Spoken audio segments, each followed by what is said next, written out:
This is Thomas Wayne Riley, and you have found yourself in the American Southwest.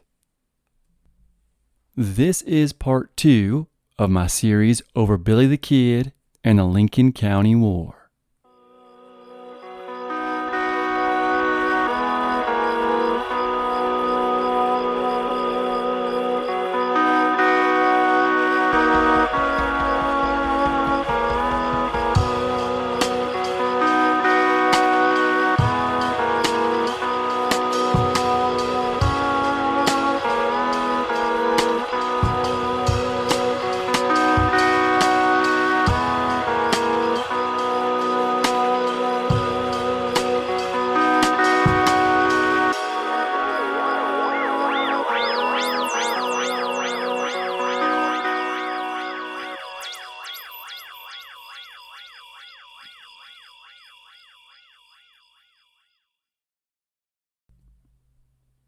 At one time, Lincoln County was the largest county in the entire United States.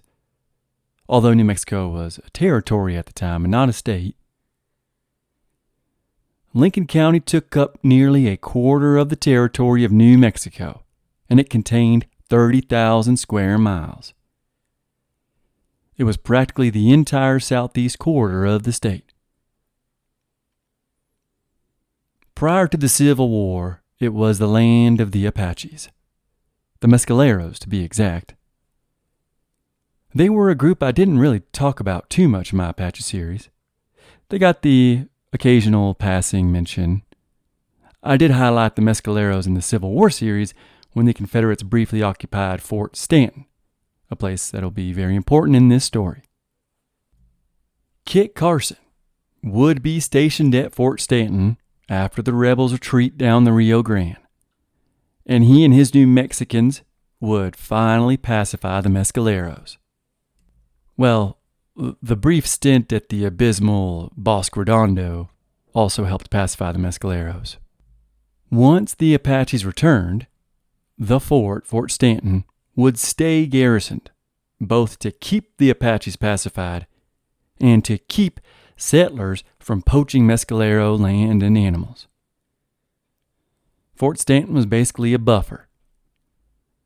The fort was 9 miles west of the county seat, a town known as Lincoln. Many of the well-off ranchers around the town of Lincoln fed the fort and the Apaches. It was a lucrative deal, if you could cut it and stay alive. After the Civil War, New Mexican Hispanics began to settle the now free of Indians territory that would become Lincoln County. There may have been up to 2,000 people in the whole county in the 1870s when this story begins. But there were tens of thousands of heads of cattle. The county has now been broken up into 3. Now, obviously, Lincoln County and Lincoln the town were named after the President of the United States of the same name. It was created in 1869, and the county seat at that time was, like I just mentioned, the town of Lincoln. And Lincoln sits north of the Sacramento Mountains and south of the Capitan Mountains. A lot of the towns that will be discussed in this story from here on out are in this enormous piece of land, which includes deserts, towering mountains, white sand dunes, black volcanic lands, prairies, rivers, and parts of the Llano Estacado.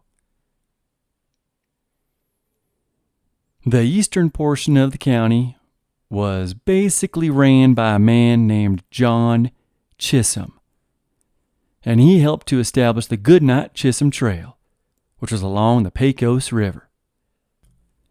Chisholm had come to New Mexico from Texas in 1868, and he had snatched an enormous amount of land. John Chisholm, you could call him a cattle baron. Chisholm has a fantastic Western-style mustache curled at the ends.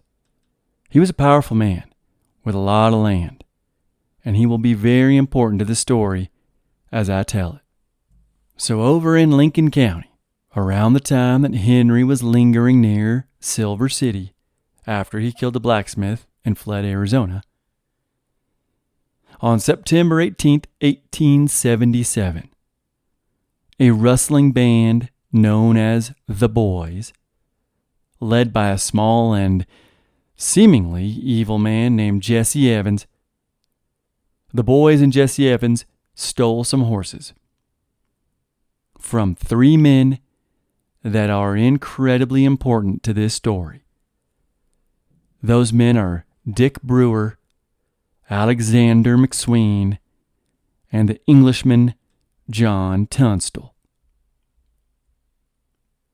The following day, after his horses were stolen, McSween would write a letter to the Mesilla Valley Independent, and he would say, quote, well, before I tell you his quote, every time I read a quote from McSween, I always read it in my mind as being Brian Cox.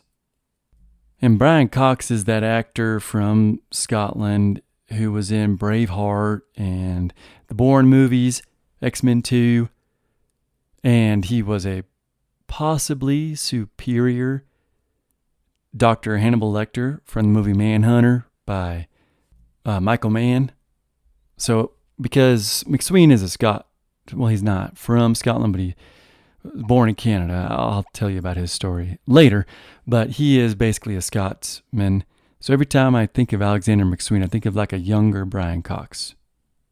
Just had to put that in there for y'all. And no, I won't be attempting his accent. So McSween wrote a letter to the Mesilla Valley Independent, which is owned by a man I will talk about because he is also a very important character of this entire story. But he wrote a letter and it said, quote, "This forenoon, my horses and those of Mr. Tunstall were stolen from a ranch on the Rio Ruidoso, Dick Brewer's. I valued my horses at $700. Tunstall's cost over $1,000. Two of mine were fine American horses. Among Tunstall's were one of the handsomest team of mules in this section of the country. Good citizens are in pursuit of the thieves, and I hope they will overtake them and plunder. For the recovery of these animals, we will pay a liberal reward. The thieves were seen driving off the animals. The boys are known." End quote. These horse thieves, the boys, took their loot and headed across the beautiful Sacramento Mountains, where Ruidoso sits today, as well as the Mescalero Apache Res. They then went down into the hot and gorgeous Tularosa Basin. The wide and flat basin of Tularosa holds the famous White Sands and the White Sands Missile Range. Oh, yeah, and the Trinity site, where they detonated the first atomic bomb. One of the men who had his horses stolen was the aforementioned Dick Brewer. He would hire two friends, men who will also be very important to this story, future regulators, Charlie Beaudry and Josiah Gordon, Doc Skurlock. The three of them were then in hot pursuit. But eventually they would split up. Dick Brewer, he would go into the once capital of Confederate Arizona, Mesilla, and there he would ask the sheriff to please have the men he knew who did it arrested. He told the sheriff it was the boys, it was Jesse Evans. The sheriff of Doñana County, his name at that time was Mariano Barela, and he had no desire to help Brewer in any way whatsoever. Even after 3 days, and even after being told exactly where the thieves were, the sheriff was not interested.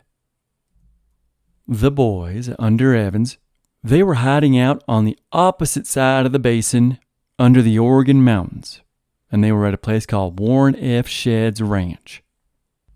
If you haven't been to the Oregon Mountains, if you ever go, there is a wonderful trail known as Dripping Springs.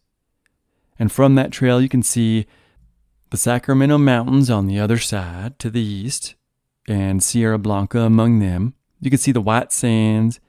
You can see the Organ Pipe Mountains behind you. You can even see the long runway where the Space Shuttle Columbia landed in 1982. Jesse Evans, he was short. He was an inch or two shorter than Billy the Kid. But he was 145 pounds, a lot heavier than Henry. Jesse was 7 years older than Henry, and he had gray eyes and light hair. Jesse may have been from Arkansas or Missouri, Texas, or Kansas. It is very unclear. I read all of those states. His family may have had a counterfeit money ring at one point. It's just tough to pin down.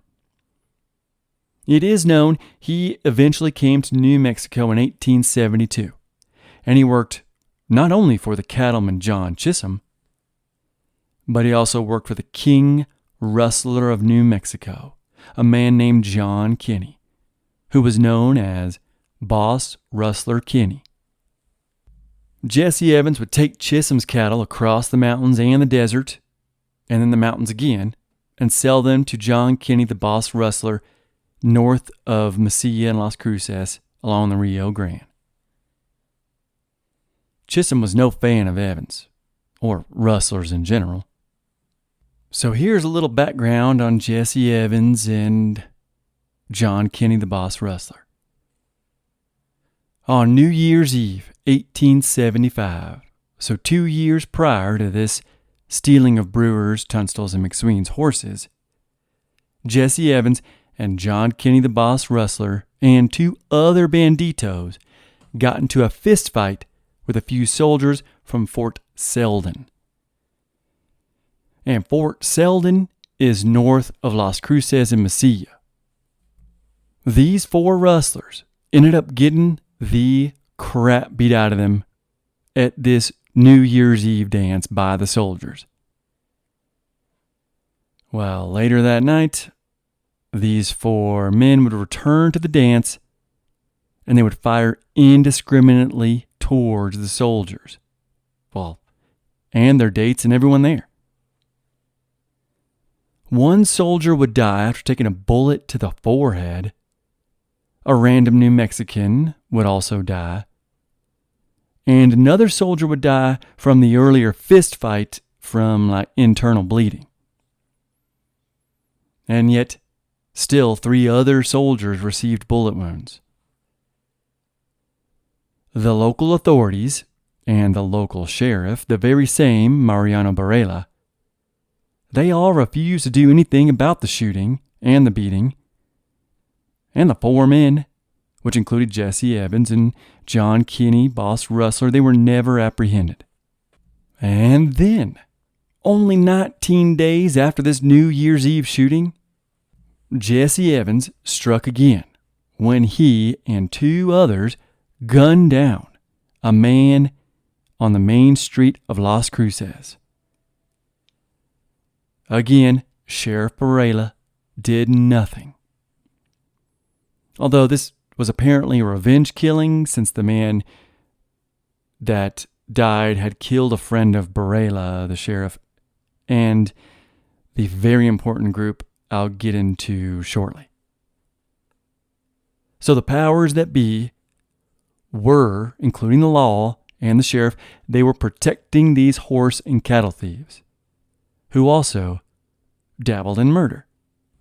Eventually, by 1877, the founder of the Mesilla Valley Independent newspaper that I mentioned earlier, Albert Jennings Fountain, he will come up a lot, Fountain took up a personal crusade against Evans and the boys. The boys in their reign of terror that they had overseen during the past 2 years in southern New Mexico. On July 14, 1877, Bastille Day, Fountain, in his paper, issued a challenge to the outlaws and to Evans himself. He wrote, quote, "There are 12 of you, And if room cannot be found for you in the Doñana County Jail, 12 ropes and 12 cottonwood limbs can be found. You have adroitly succeeded thus far in frustrating the earnest efforts of the district attorney and other officers of the law to bring you to justice. You cannot escape swift retribution of an outraged community. We warn you to beware. End quote. Evans did not take this challenge lying down, and he threatened to kill the newspaperman Fountain if he ever saw him right there on sight. He actually said he'd give Fountain, quote, a free pass to hell. End quote. Eventually, the ineffectual sheriff, ineffectual on account of his bosses, he was forced to create a posse of 40 men, and they rode out into Boss Russell Kinney's ranch, which is only 3 miles north of Mesilla. This posse's plan was to apprehend the men. But of course the banditos, the whole lot of them, they had all been warned and they had fled. With, of course, their stolen loot and all their animals. They had fled east across the pass through the Organ Mountains and then through the White Sands, through Alamogordo to La Rosa, and into the Sacramento Mountains. While they rode, they stole 13 more horses. Most of these were from the Mescalero Apaches. They then continued through the mountains. They passed Ruidoso and future Ruidoso Downs. They went down the Hondo Valley and then down the Pecos River to a place known as Seven Rivers.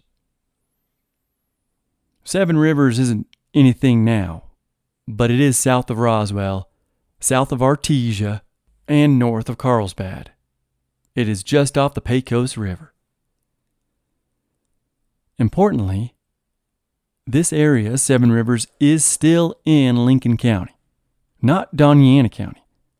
And Doñana County is where Mesilla and Las Cruces are. For 2 months, the gang of Boss Russell Kinney and Jesse Evans hid out in Seven Rivers. Now, they would only be here for 2 months, but they would inevitably return, and they would eventually form something called the Seven Rivers Boys. But for now, for 2 months, the outlaws hung out at Seven Rivers.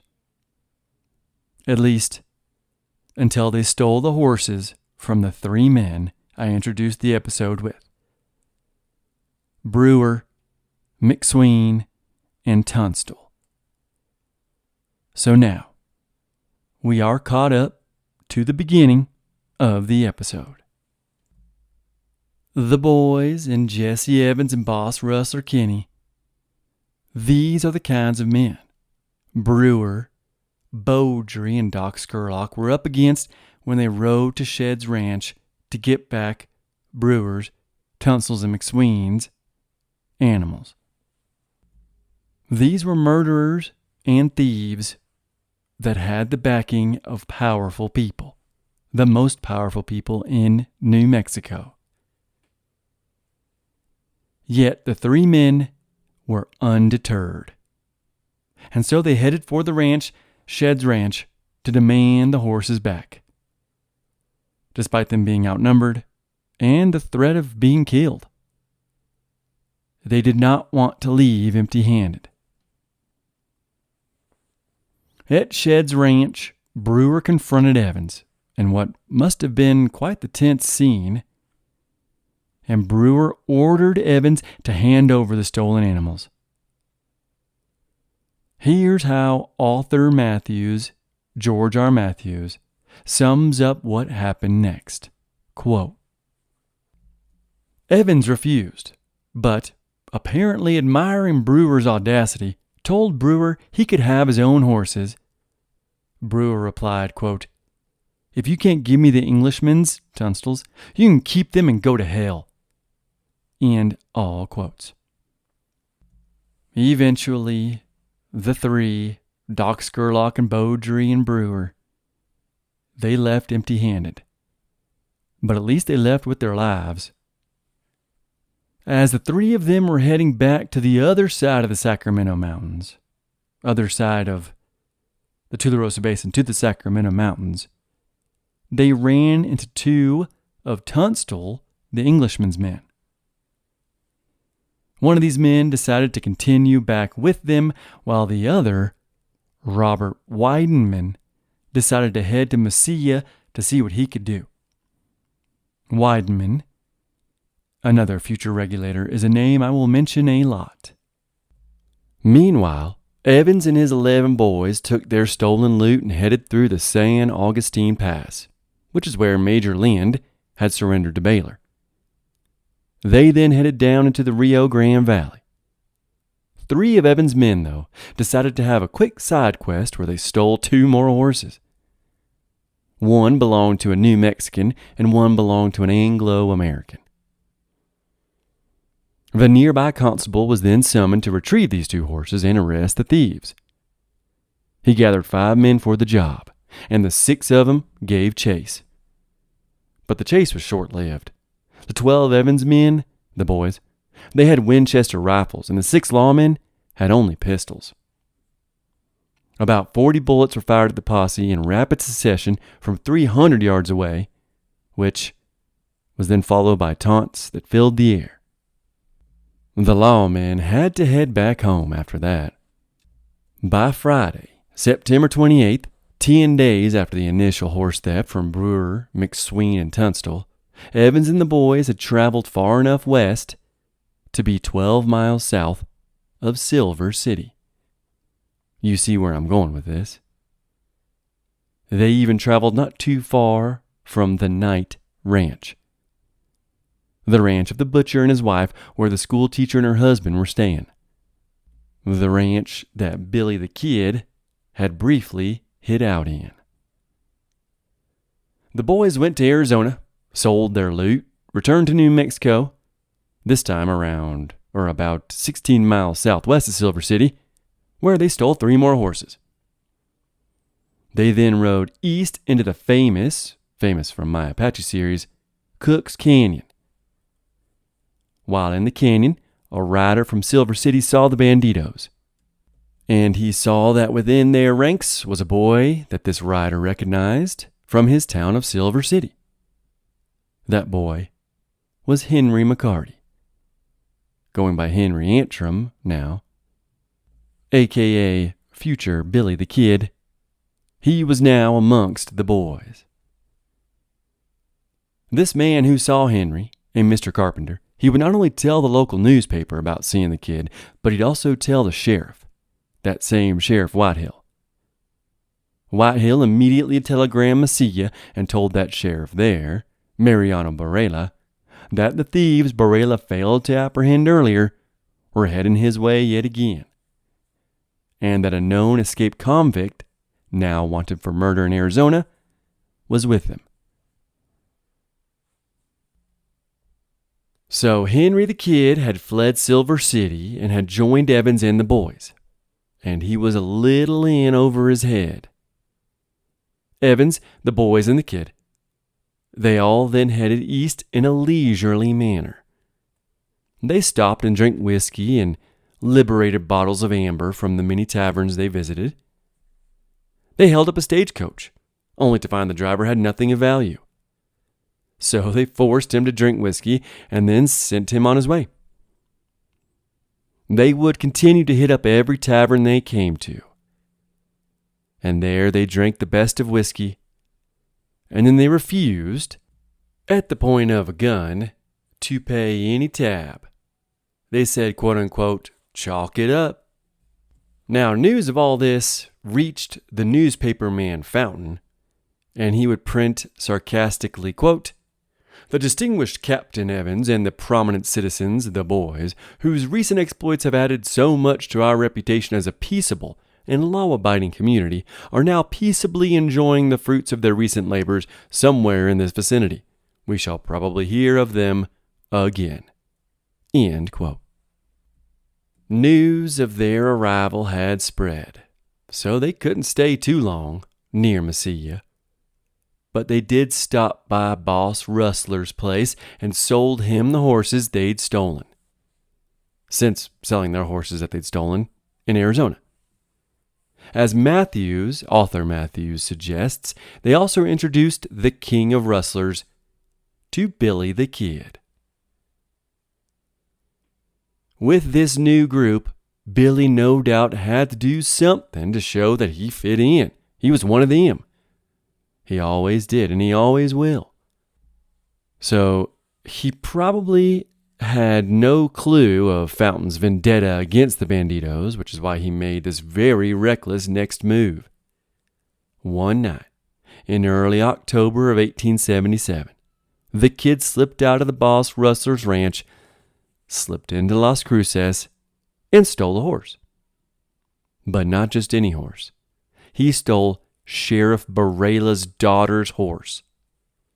Although he didn't know it was her horse, he and Jesse Evans and Boss Rustler, they would all find out that news later, and it would surprise them.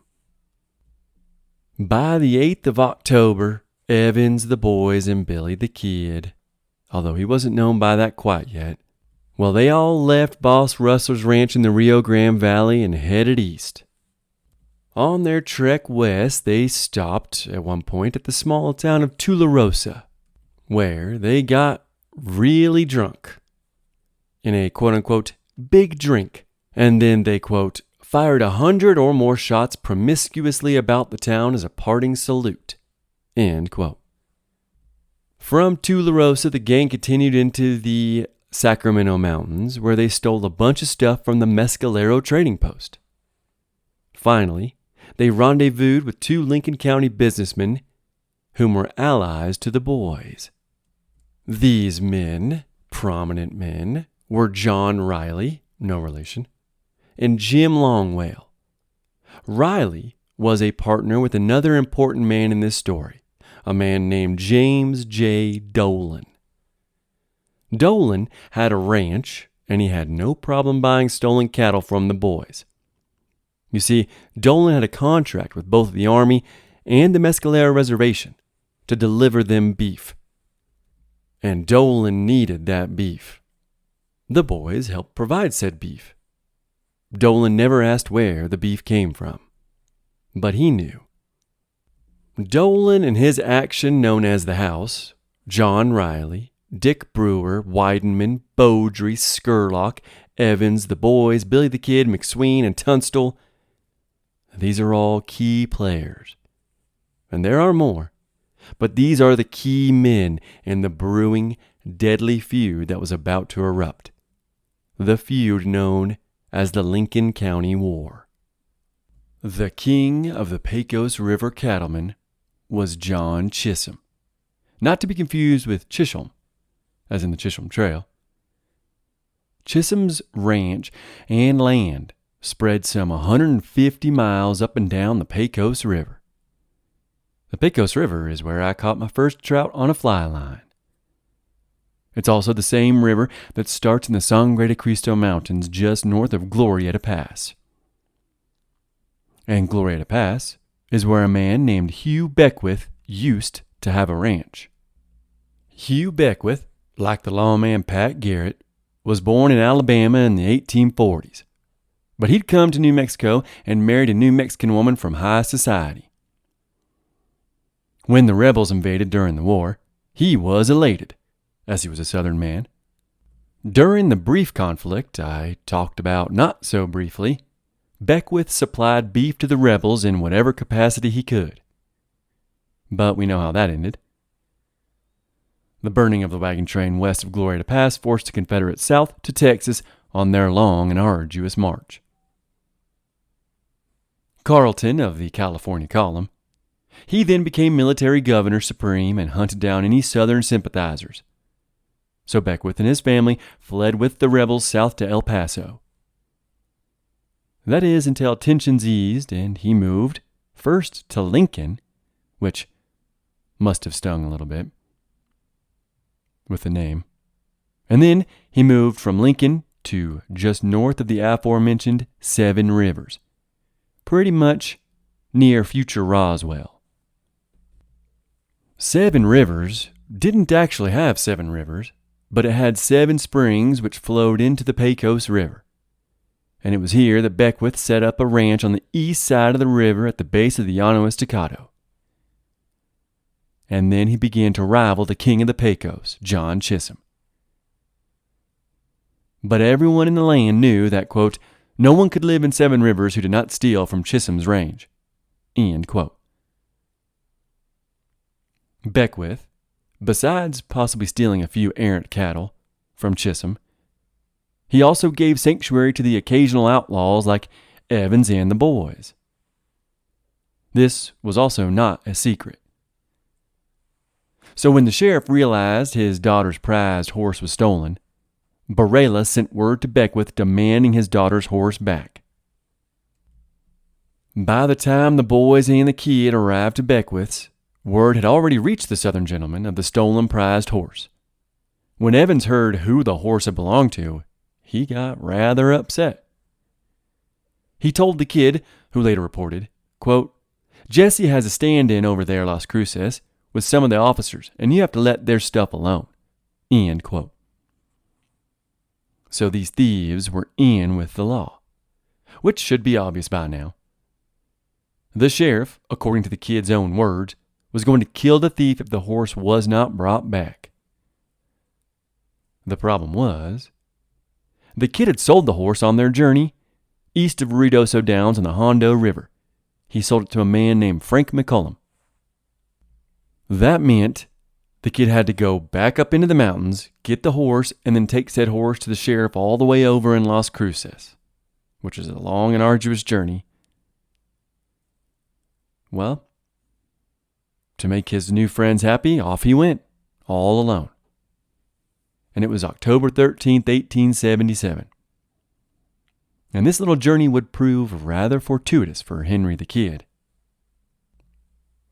Frank McCullum, he told the kid that, look, I'm sorry, I sold it. And rather than pursuing the horse further down the transaction line, the kid just gave up and he headed back to Beckwith's ranch. But much to his surprise, Evans and 3 others had been arrested in his absence by the Lincoln County Deputy Constable, the aforementioned Dick Brewer, future leader of the Regulators, briefly. And he was also one of the 3 men who had his horses stolen in the beginning of this Lincoln County story.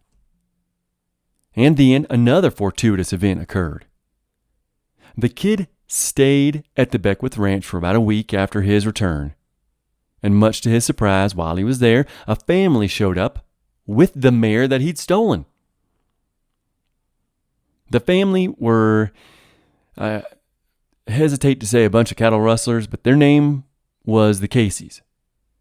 And that's an unfair title, and I'll talk about their history briefly in the next episode. But unfortunately for the kid, he could not convince anyone in the household, the Casey household, to sell him the mare he needed desperately to return to the sheriff if he ever wanted to get back in with Evans and the boys. Dejected, the kid no doubt headed to the local saloon, probably to scheme on some way of getting that mare back, maybe waiting until dark, sneaking into the ranch and taking off with the horse, like he'd done in the first place. But while at the cantina, or at least while in the small town of Seven Rivers, the kid met the aforementioned Deputy Dick Brewer and 6 of his men. They were now, after having caught Evans and 3 of his men, they were now in hot pursuit of the Caseys and their recently stolen cattle.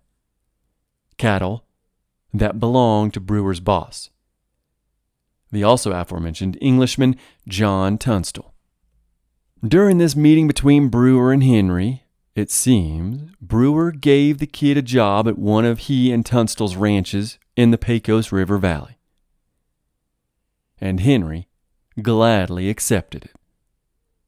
He no longer had to be an outlaw. He no longer had to worry about that horse he stole. Brewer obviously had no idea that Henry had briefly been in with the boys, and I'm sure Henry did not offer that information either. But little did Henry know that by taking this job, he was about to step into the Lincoln County War, and his boss, whom he had not met yet, John Tunstall, will play a significant part in its early stages. At 19 years old, in 1872, John Tunstall left England for British Columbia in Canada. He was there to learn his father's business, but after 3.5 years, John grew bored and realized that he was not welcome. Apparently the partners were wanting to buy his dad out. So John ventured southward to the United States. His goal was to raise sheep, which is very British, and he wanted to do that in California, specifically the San Francisco Bay Area. Unfortunately for him, though, the area was all played out. All the land was already taken. He had nowhere to graze the herd he had yet to acquire. But while there in California, he was told, at least this is what he wrote his father, John Partridge Tunstall. John Tunstall Jr. wrote a lot of letters to his father, which we have and are great. But he wrote his father and said he was told, quote, "New Mexico is a place for you. Just you jump right in, buy up all the land you can, start your sheep, and turn every cent you make into Spanish grants. New Mexico today is just where California was 10 years ago. New Mexico is a better sheep farming country than California can be. The labor is cheaper, and the country the best in the world, I believe, for sheep. You can go there, learn all about sheep, and look out for a location at the same time. And if you can get hold of any money to secure your range, in 10 years' time, you can be as rich as a prince." End quote. And this reminds me of the Pleasant Valley War episode, because the people in northern Arizona did not like sheep herders, and the people in New Mexico didn't much care for them either. And the Pleasant Valley War, I talked about that. I've talked about the Civil War, the Anasazi Civil War, the Spanish and Indian Wars, the Apache versus everyone, and now the Lincoln County War, and pretty soon the Mexican-American War. It seems my podcast mostly focuses on war. So Tunstall, he was unable to raise sheep in California, and by October of 1876, he was in Santa Fe. While in that beautiful city, he was staying at a certain Hurlow's Hotel, ironically on San Francisco Street. While at this hotel, he met a fellow guest named Alexander McSween. Alexander McSween was an attorney from Canada, although clearly of Scottish descent. He went to law school in Missouri for 1 year before making his way to Kansas, as seemingly every Anglo did, before going even further west. In Kansas, he got married, and not long afterwards, 1875, he and his wife were in Lincoln County, where he was in the employ of the aforementioned James Dolan as an attorney. Although in the employ of is kind of unjust, because McSween was basically the only attorney around. Gardner, in To Hell on a Fast Horse, describes McSween like this, quote, "McSween, a Scotsman 10 years Tunstall senior, was new to the territory as well, having arrived with his wife Susan in March of 1875. With a drooping mustache as thick as his Scottish brogue, McSween had initially worked as a lawyer for the house, where he got an insider's look into the firm's many business dealings." End quote. So again, he was born in Canada, and so he was of Scottish descent, not really a Scotsman himself. But since he was the only lawyer in town, well, not only in town, but seemingly in the entire county, he was quite popular. Popular for business. So it isn't fair to say he worked for Dolan and Murphy, aka the house. And Dolan and Murphy are names I will dive into more in a bit. He may not have worked for them, but he certainly was on retainer for a time for the house.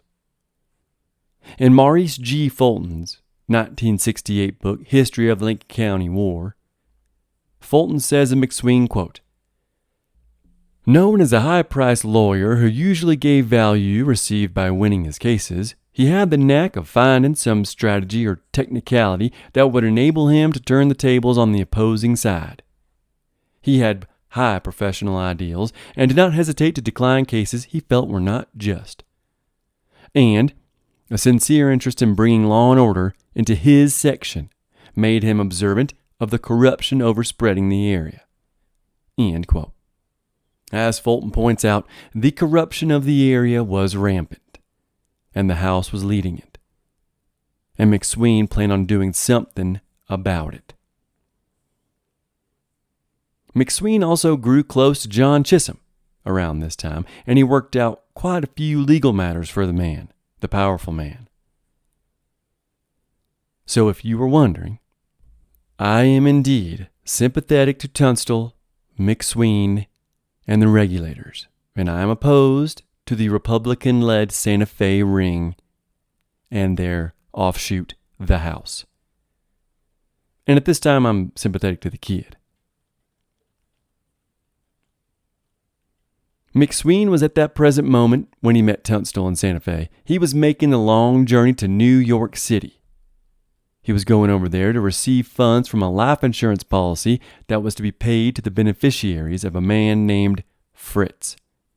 And more on him soon. Although McSween would receive the funds, he would not get to pay that money out to the Fritz's beneficiaries.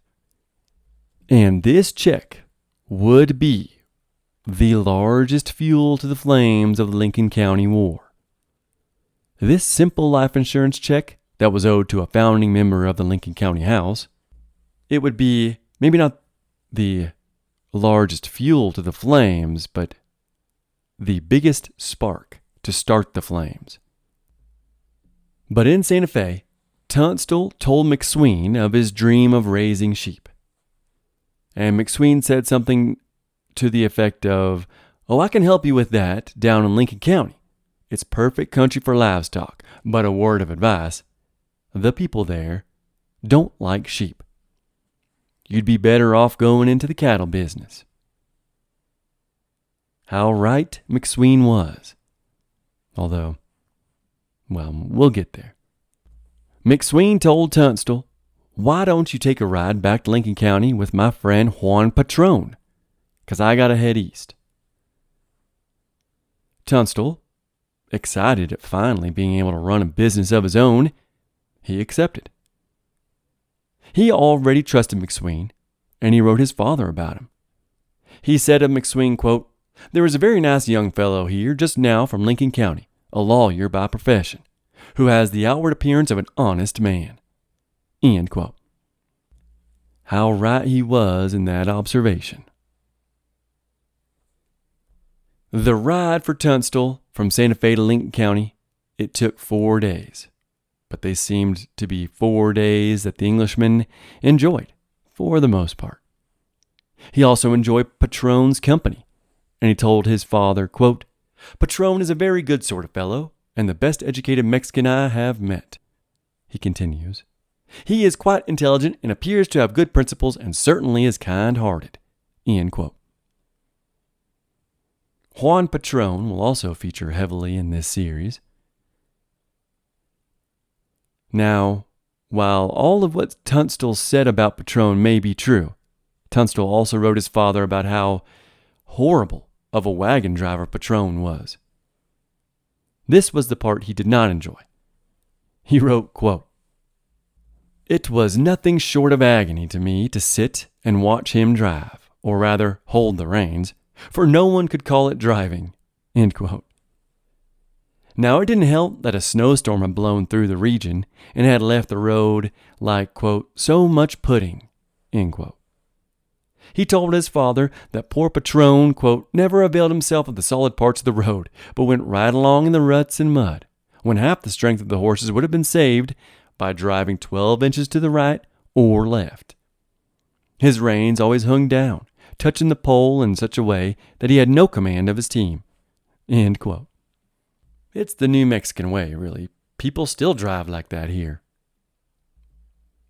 Part of Patron's problem was that just a year prior to this, he had been shot through the back. The bullet only missed his spine by a half an inch. And the bullet didn't come out of the front of him. Rather, it was taken out by surgery, because it stopped only half an inch from his skin, which is gnarly stuff. But it goes to show the violence of the region that was the American Southwest. I think I've said this before, but do not believe a single story about how the violence was overblown. I don't think that narrative is pushed anymore, but it sure was 15 years ago when I was in college.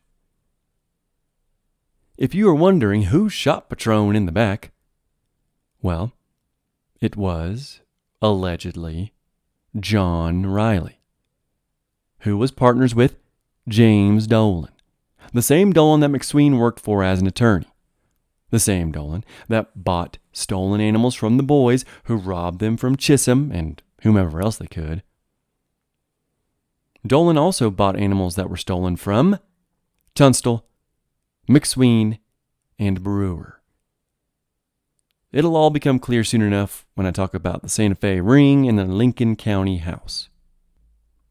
Once Tunstall and Patron arrived in the city of Lincoln in early November, Patron had to go off and do some politicking, as he was running for county commissioner and voting was the following day. Patron won that election, and so did a certain Sheriff William Brady. I keep saying this, but more on him later. So, Lincoln. It is north of today's Ruidoso and Ruidoso Downs, and north of the main Sacramento mountain range. It's also south of the beautiful Capitan Mountains, which strangely go east and west instead of north and south. The town, at this time, in the 1870s, it had less than 300 people, but it would forever become a legendary small town. Over the next few days, Tunstall roamed the streets and got to know a few locals before he finally went to the house of the McSweens and met McSween's wife. He had this to say about her to his father. He wrote that she was a, quote, very pleasant woman in every way. She told me as much about the place as any man could have done. She is the only white woman here and has a good many enemies in consequence of her husband's profession. End quote. I did read a little bit that Tunstall was kind of sweet on McSween's wife, but nothing ever happened. Don't worry about that. So her husband's profession, remember, was an attorney. Was the attorney, the only attorney. So you can't blame the people of Lincoln for not liking her husband very much because, he's a lawyer. But they will eventually come to think of McSween fondly, the town. Except for those sided with the house. Partially, what made people not like him very much was that he worked for Dolan and Riley in the house. Although he wouldn't for much longer. Actually, by the time he got back, he wouldn't really. Once he returns from New York City. In probably the same letter to his father, or actually his father and his mother and his sisters, a group which Tunstall would call his quote-unquote much-beloved Trinity. And I love that. I like Tunstall. He seemed like a very nice fella, and it's a shame. In a letter to his much-beloved Trinity, Tunstall talks about Lincoln. He describes it, and he describes a conversation which he had with some unnamed man. He wrote that Lincoln is a, quote, small collection of adobe houses scattered up a pretty creek called the Rio Bonito, which means pretty river, and is in miners' parlance about the toughest little spot in America, which means the most lawless. A man can commit murder here with impunity.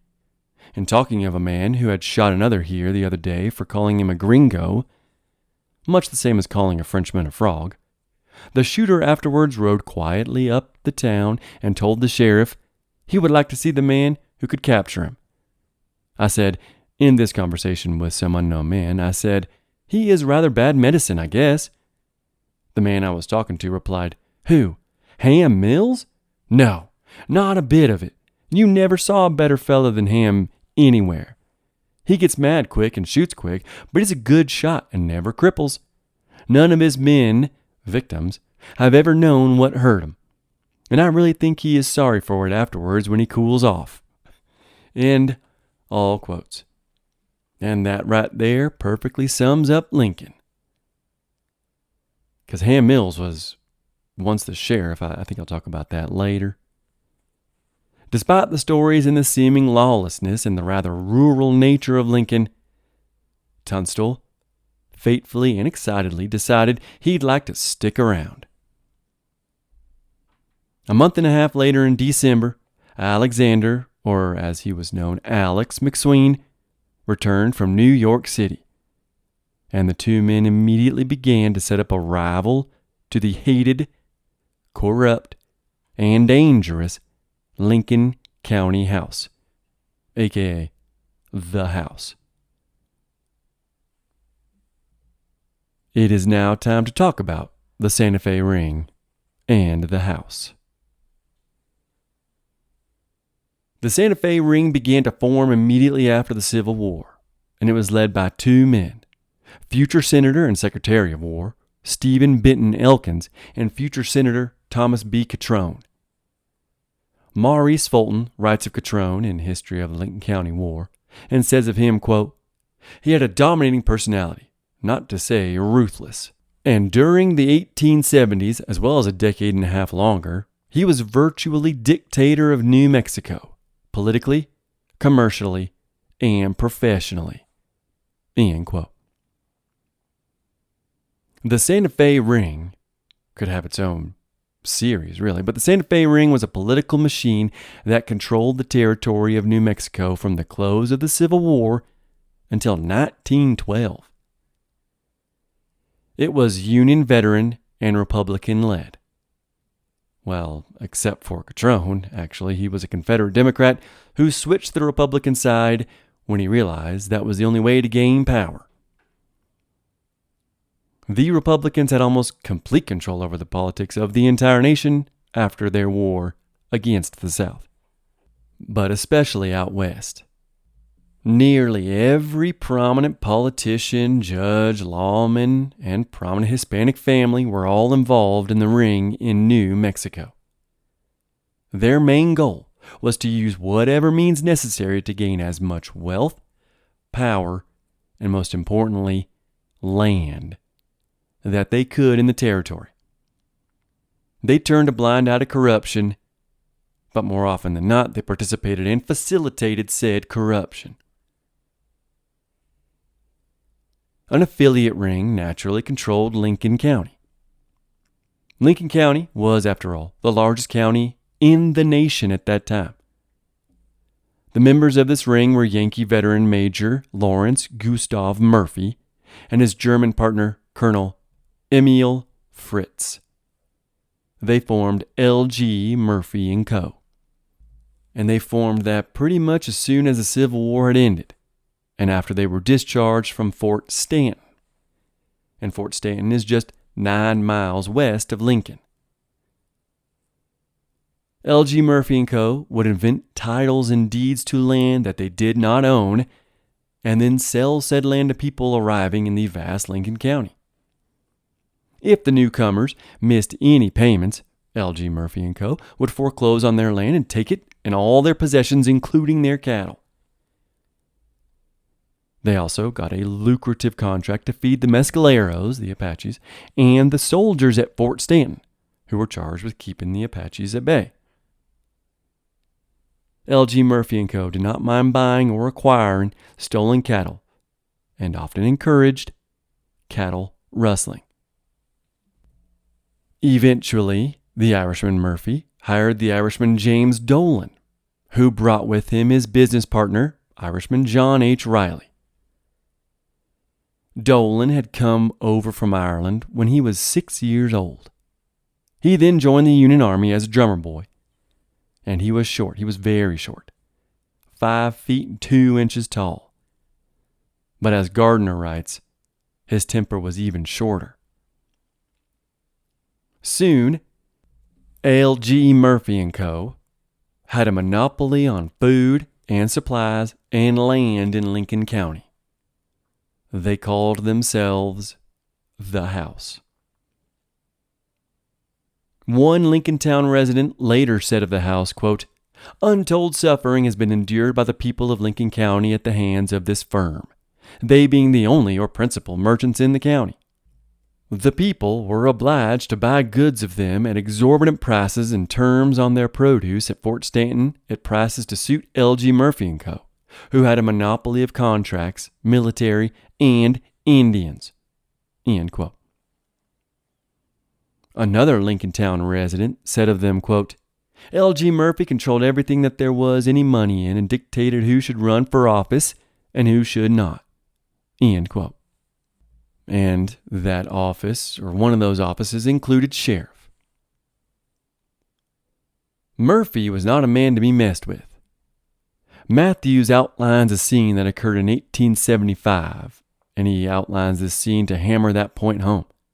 He wrote, quote, "During the 1875 Lincoln County political convention, angered by opposition to his proposed candidates for county offices, hot-tempered Murphy exploded, overthrew the table, destroyed the stationery, and screamed, quote, 'You might as well try to stop the waves of the ocean with a fork as to try and oppose me.' End all quotes. In 1873, though, the German Fritz, he headed to New York. He took out a $10,000 life insurance policy and then headed to Stuttgart, Germany, to be with his family. Fritz designated his brother and sister as his heirs and beneficiaries. They both lived in New Mexico. Fritz would die in 1874, which meant the life insurance policy he had taken out needed to be paid. Naturally, McSween, the attorney for L.G. Murphy & Co., soon to be the James J. Dolan & Company, McSween was the man to bring that payment from New York to Lincoln County. By now, Dolan had somehow insinuated himself as a beneficiary of the life insurance policy, and he said that Fritz owed him money. McSween did not in any way want to give the money to Dolan. He wanted, as he was instructed and entrusted to do, he wanted to give the money to the Fritz family, his brother and sister. So by 1877, Fritz was dead, Murphy, at only 47, was dying, and Dolan and Riley now owned the house. And the house was a physical building, as well as a metaphorical one. The house had a nice second-story balcony that overlooked the town of Lincoln. I can picture the two on the balcony watching over the peasants as they stole from them, as they had a corrupt sheriff elected over them, Brady, and as they ran their own business into the ground. One more thing about the house. Dolan and Riley were Irish Catholics. This new man in town, Tunstall, was an English Protestant. And McSween was a Scotsman born in Canada who was also a Protestant. There was deep-rooted bad blood already behind this coming feud. So now that we've set up the ring in the house, the opposition faction to our story, let's get back to Tunstall and McSween. After McSween had returned from the East with the $7,000 check, because the company McSween had used and hired to get the money from the life insurance company, they took their fair share. But after McSween returned, he introduced Tunstall to Richard, or as we've been calling him, Dick Brewer. Brewer lived and operated about 10 miles south on the Rio Ruidoso. He had a ranch that he was leasing from the aforementioned Lawrence Murphy of the house. The thing is, McSween knew, since he had been their attorney for some time, McSween knew that the land that Brewer was leasing from Murphy and Dolan, he knew they didn't actually have the deed. They lied, they invented it. That's how they'd made so much money up to this point, and that's why Dolan and Riley were driving their business down to the ground, because they weren't able to sell any more false titles. Around this time, Brewer, under McSween's guidance, decided to stop paying for the lease, and he subsequently joined Tunstall and McSween in Chisholm. Obviously, Dolan did not like this, and he went over to Brewer's ranch with men, rifles, and pistols. Fulton describes the scene that unfolded. He wrote, quote, "When Brewer's defection was noticed by the Dolan people, they determined to put the screws to him in their Lincoln County style.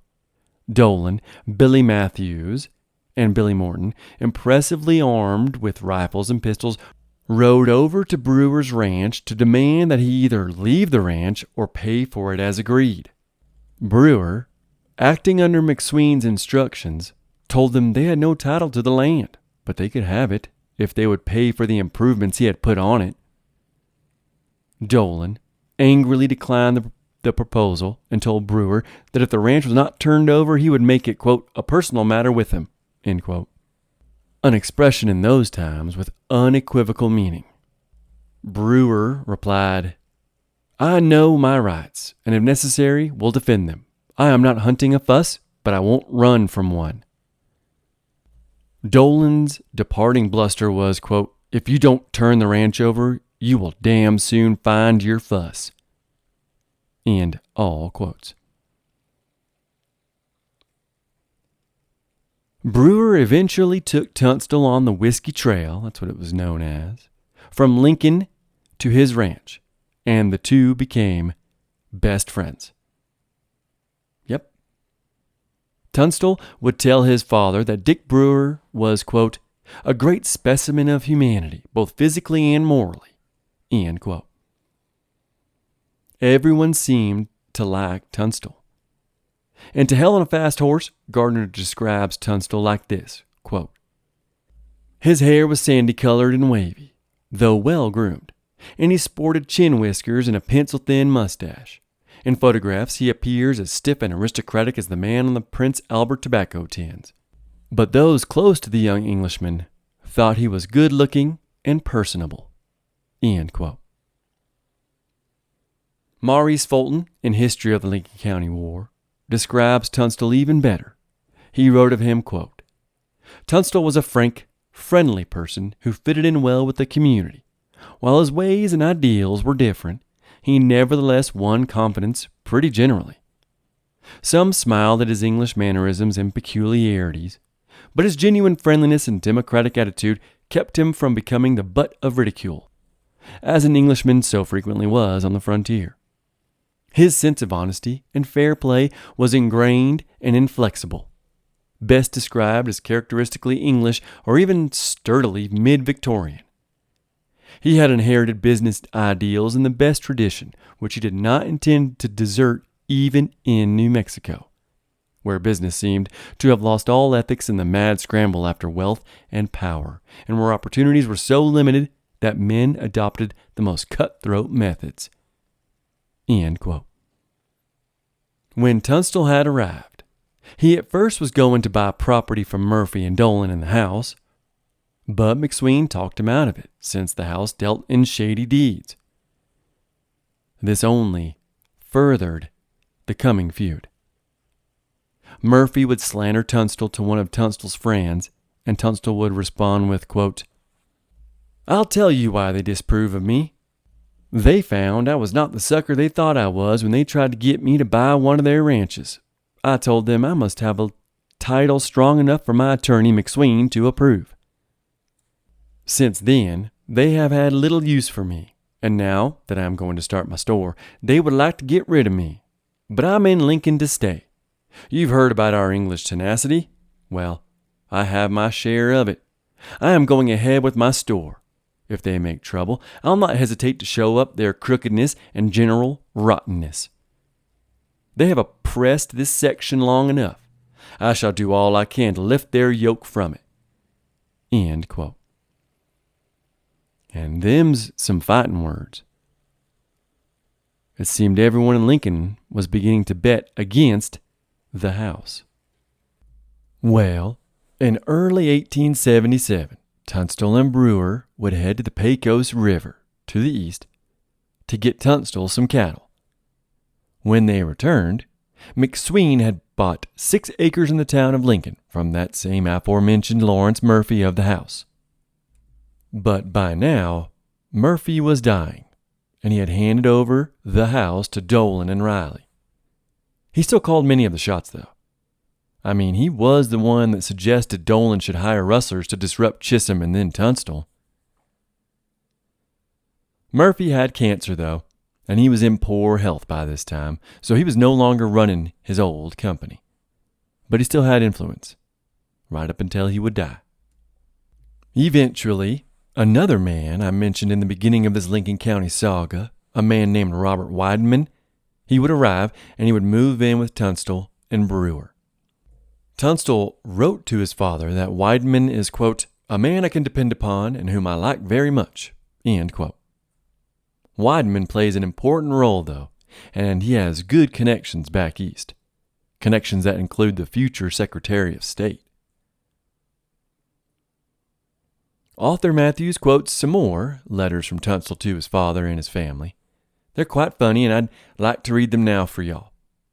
Matthews writes, quote, soon after coming to Lincoln, Wideman moved in with Tunstall at Brewer's Ranch. Tunstall told his father, my friend Wideman is a wonderful assistance. I am going to do my utmost to keep him around me. He is such a splendid fellow. He is one of the very few men of my own age, 24, that I ever cared a red cent about. He was educated in Germany and has traveled nearly all over Germany on foot. He speaks French nearly as well as I do. German, perfectly. He is a, quote, very smart fellow and as nice a dispositioned man as any man I ever met. He stands 6 feet and is very broad. He weighs 175 pounds and is 25 years old, end quote. Tunstall assured his father that, should anything happen to me, you will find that he can put you up to all the points necessary to pick up all my business so as not to lose anything. I think myself very lucky to have met him. The two friends bunked together at Brewer's. Tunstall was a sound sleeper. Wideman was not. Quote, I sleep every night like a rock and snore like a grampus from 9 p.m. to 5 a.m. Wideman does not sleep very well and is, I think, a musician and lies in bed and listens to my solos on the bass viol until he can't stand it any longer. He then punches me in the ribs or anywhere else that comes handy and tells me he wants to go to sleep. All right, old fella, it's a free country, go ahead, I tell him, and turn over and pitch it a key lower down. In the morning, he blows up about my snoring, but I tell him I have only got his word for it, as I did not remember waking up after I said good night. Well then, you're a confounded galoot, he says, and we change the subject. Wideman is in the position of a friend at present, but I shall make some business arrangement with him as soon as I start into anything. End all quotes. So things are going pretty great for this new little group of ranching friends in Lincoln County. Now they just had to grow their business. And Tunstall had plans. He wrote to his father and told him he was making a quote-unquote ring, and that he wanted to get half of every dollar made in Lincoln County by anyone, anywhere. He wasn't ignorant of the house and its ring, but he felt like he and his buddies could make a dent and give some relief to the people at presently being swindled and held under the heel of the current house ring. On March 3rd, 1877, the United States Congress passed the Desert Land Act, in which any American man over the age of 21 could receive 640 acres of arid desert land if they promised to irrigate it and improve it. Similar to the Homestead Act. Well, Tunstall took advantage of this, and he applied for 4,000 acres southeast of the town of Lincoln. He couldn't personally take advantage on account of him being British, so he sent 6 Lincoln County men and friends, including Dick Brewer and Alexander McSween, to secure the land titles for him. It was a bit of a stretch in regards to the law, but they had plans. With the land secured, Tunstall went and purchased 209 heads of cattle. Where did he get the cattle from? Well, the previously mentioned Miss Casey, who was trying to get her 400 heads to Texas, where she'd sell them and pay off her debts. The law, or brewer, caught up to her, though, and 209 of the 400 were auctioned off. Tunstall bought all 209 and eventually moved them to his many acres along the Rio Feliz, which is west of Roswell and Artesia and east of the Sacramento Mountains. So in this general Pecos River Valley region of Lincoln County. With the land and the cattle purchased, and with his friends running the various acreage, Tunstall and McSween then opened a store in Lincoln proper. He hired one of the 6 who had got a claim for him, a man named Sam Corbett, I don't know, I'm just going to say Sam Corbett, to run the store. Weidman also helped to look after the store. When Dolan of the house saw the store being built, he remarked rather sinisterly, quote, "They'll never do much business in that store," end quote. At least if Dolan got his way. Opening a store in Lincoln to rival the house was rather a bold move, and the fact that John and McSween teamed up further provoked the house. At the same time, John and McSween were plotting to open a bank.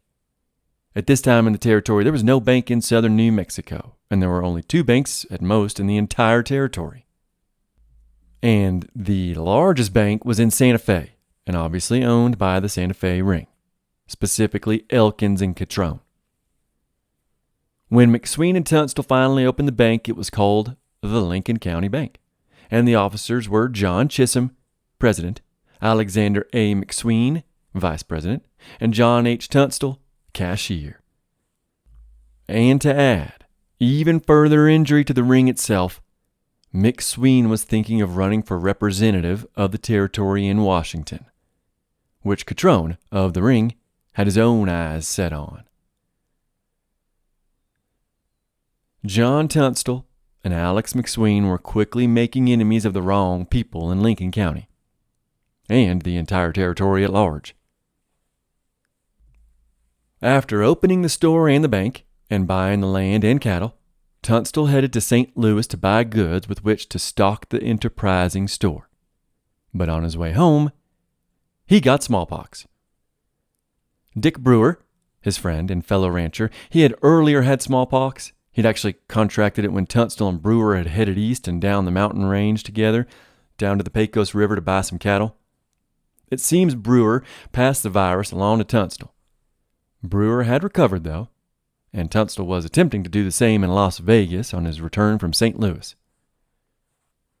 But while in bed in Las Vegas, Tunstall received the news that I opened this episode with. His, Brewer's, and McSween's horses had been stolen by Evans and the boys. Undaunted by whatever was ailing him, Tunstall rode hard, 40 miles a day, to Lincoln once he received the news. He arrived on October 14th, 1877. Now, by October of that year, if you'll recall, Brewer had hired on to work for Tunstall the young man named William Bonney, a.k.a. Henry Antrim, a.k.a. Henry McCarty, soon to be Billy the Kid. The 17-year-old was about to be thrown into one of the most famous and violent feuds in the American Southwest. A feud that would forever cement him as one of the most infamous killers and outlaws in the nation's history.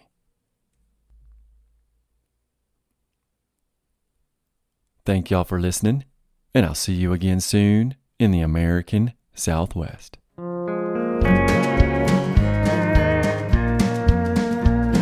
Came down from Alamosa, across the Rio Grande, to track a killer lion. Lost his fear of man. First seen around El Rito, he laid a rancher down. Killed the rancher's daughter, has gone out of sound. And the purple sage and caprock is never out of bounds when you chase the mighty lion behind slobber-headed hounds.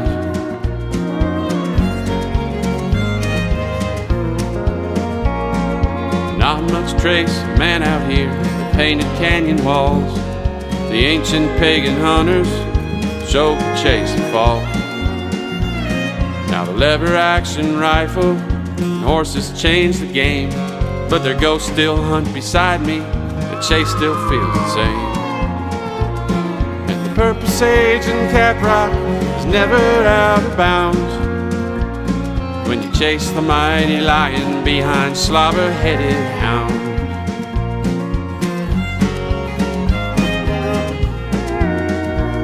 Now the hounds my father left me are ranging out of sight. I stand up in my saddle in the early morning light. I can see the good gyp circle, and I know it won't be long till the canyon rings are striking cry, the lion will be found. And the purple sage and caprock is never out of bounds when you chase the mighty lion behind slobber-headed hounds.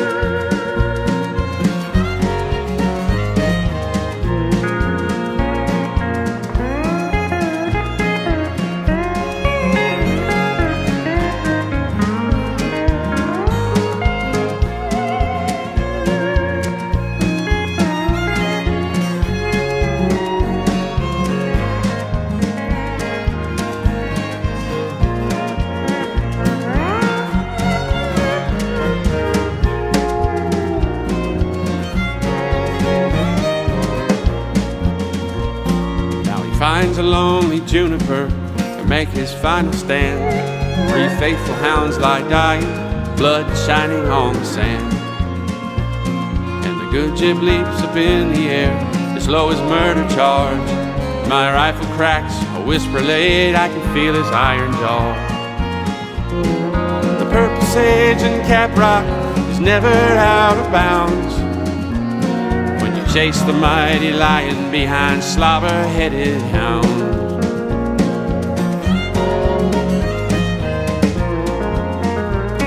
Now the eagle sees us falling, the hunter and the prey.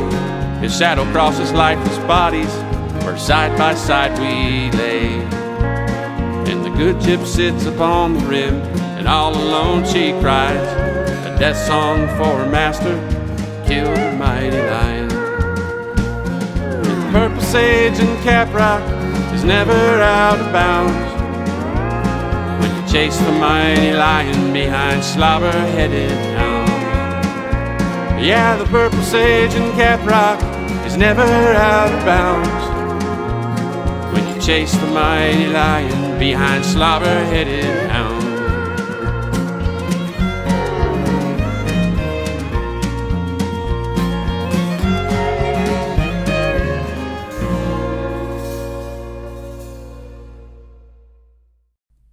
This is Thomas Wayne Riley, and you have found yourself in the American Southwest.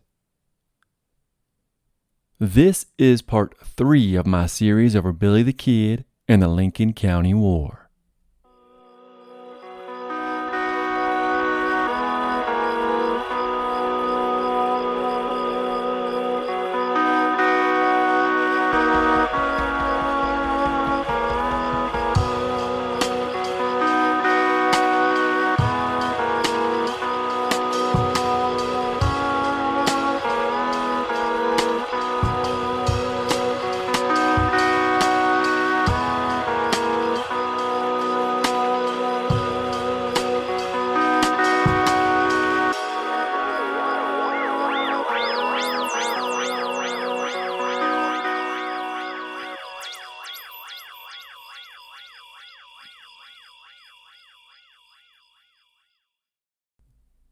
The exceptional author and historian, George Matthews, gives a great description of the town of Lincoln in his Billy the Kid, The Life Behind the Legend.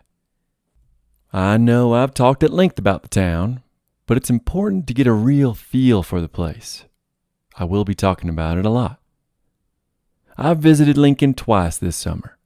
Once after my birthday, and for my first Father's Day. That was with my wife and my son. It was quiet and empty and hot. I could picture the scenes going down during this series. I was trying to relay them to my wife. The second time was for the Lincoln Days, which has shootouts, vendors, and Billy the Kid's famous escape from jail. You'll hear about that later. they have a recreation of it. That second time was quite busy and full of people enjoying the story of Billy the Kid and the Lincoln County War. There's only one brewery in town, and then the rest of the main drag, which is small, is a sort of living museum and mixed in with private property. The Dolan House is still there. Tunstall store is still there, and it's surprisingly large.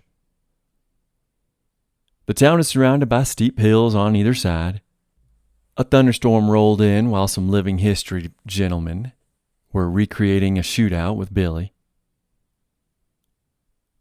It's a beautiful place, and visiting it made it so much more easy to picture everything I'm about to tell y'all.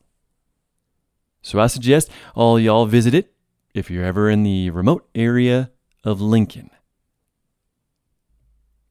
So author Matthews writes of Lincoln and describes it well. He wrote, quote, "In the fall of 1877, Lincoln consisted of a few dozen one-story flat-roofed adobe or mud brick homes, a handful of stores, and one saloon. Scattered for almost a mile on both sides of the town's only street, a hard-packed dirt road that twisted west to east along the south side of the meandering Rio Bonito. A number of jacals de palos, small houses made of vertical logs, chinked and plastered with adobe mud and covered by a dirt roof, each with an irrigated garden plot, stood behind the buildings lining the street. A round stone tower, or torreon, built in the 1850s to repel Mescalero Apache raids, stood on the north side of the street in the middle of town. The one-story courthouse was across the street from the torreon. On Saturday nights, with the interior rearranged, the courthouse became a dance hall. The next building east of the courthouse held Ike Stockton's saloon in one end and the Jose Montano store and home in the other. Next to the Montano's house was Juan Patron's home and small store. The Isaac Ellis family lived on the north side of the street at the east end of town. Across the street from the Patron house was the town's jail, called the Pit Carcel. The jail consisted of 2 log-lined cellar rooms beneath a 2-room adobe jailer's house. Access to the underground jail was, quote, by means of a ladder lowered and raised through a trapdoor in the floor of the jailer's quarters, end quote.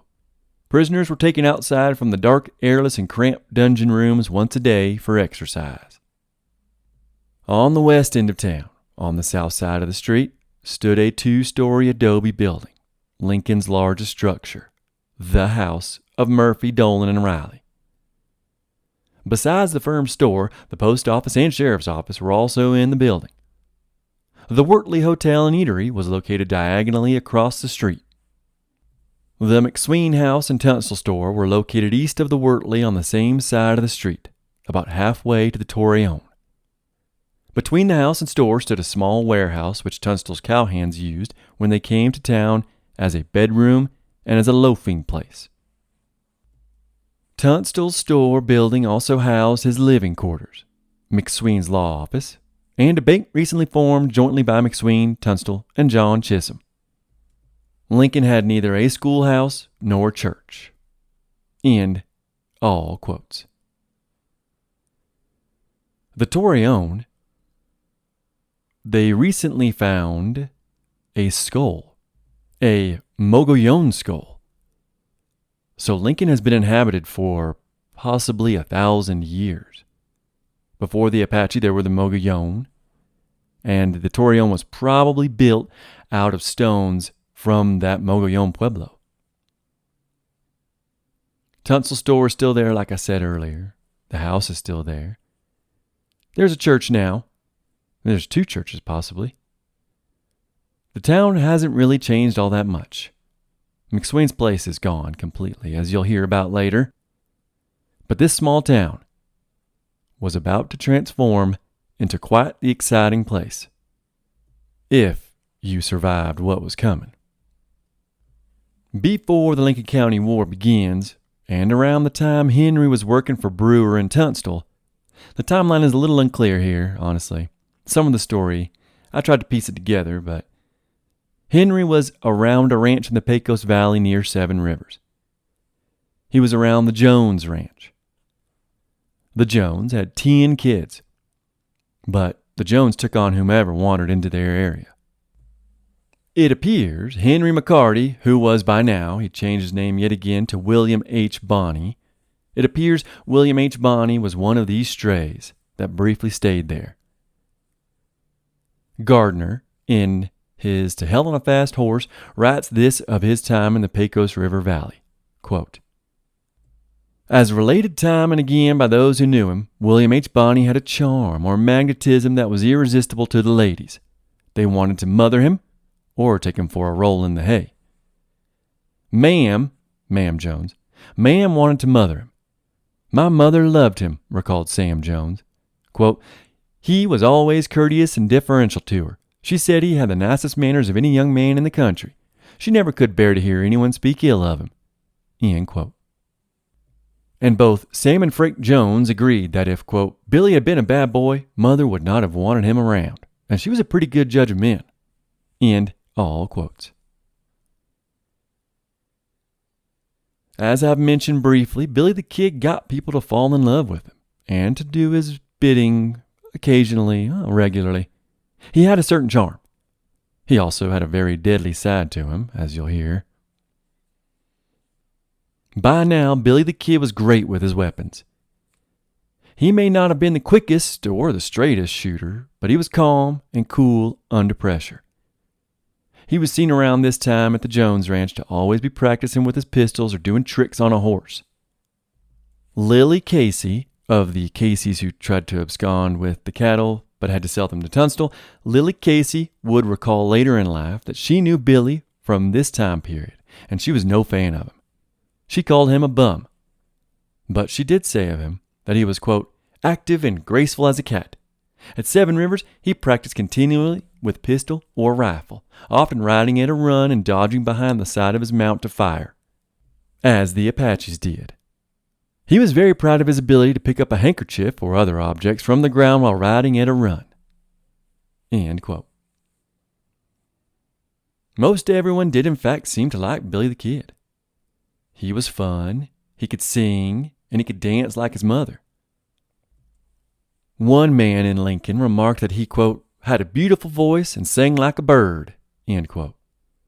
Another Lincoln resident said he was, quote, the center of interest everywhere he went and quickly became acquainted with everybody, and because of his humorous and pleasing personality, grew to be a community favorite, end quote.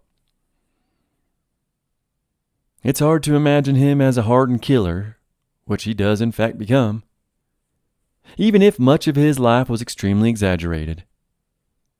Yet another Lincoln County resident claimed Henry, or again by now William H. Bonney, had a, quote, great personality and could ingratiate himself in people's good graces very quickly. He had laughing blue eyes and was always smiling or laughing, end quote. And the ladies loved him, especially the New Mexican Hispanic ladies. He did speak Spanish rather fluently after all, and he was a great dancer. At this point, he was only 17, but he was making an impression on the people of Lincoln and Lincoln County, especially the New Mexicans, or as the Anglos called them at this time, the Mexicans. There are countless quotes by the New Mexicans on how great he was to their people, as opposed to how a few of the Anglos felt about their people.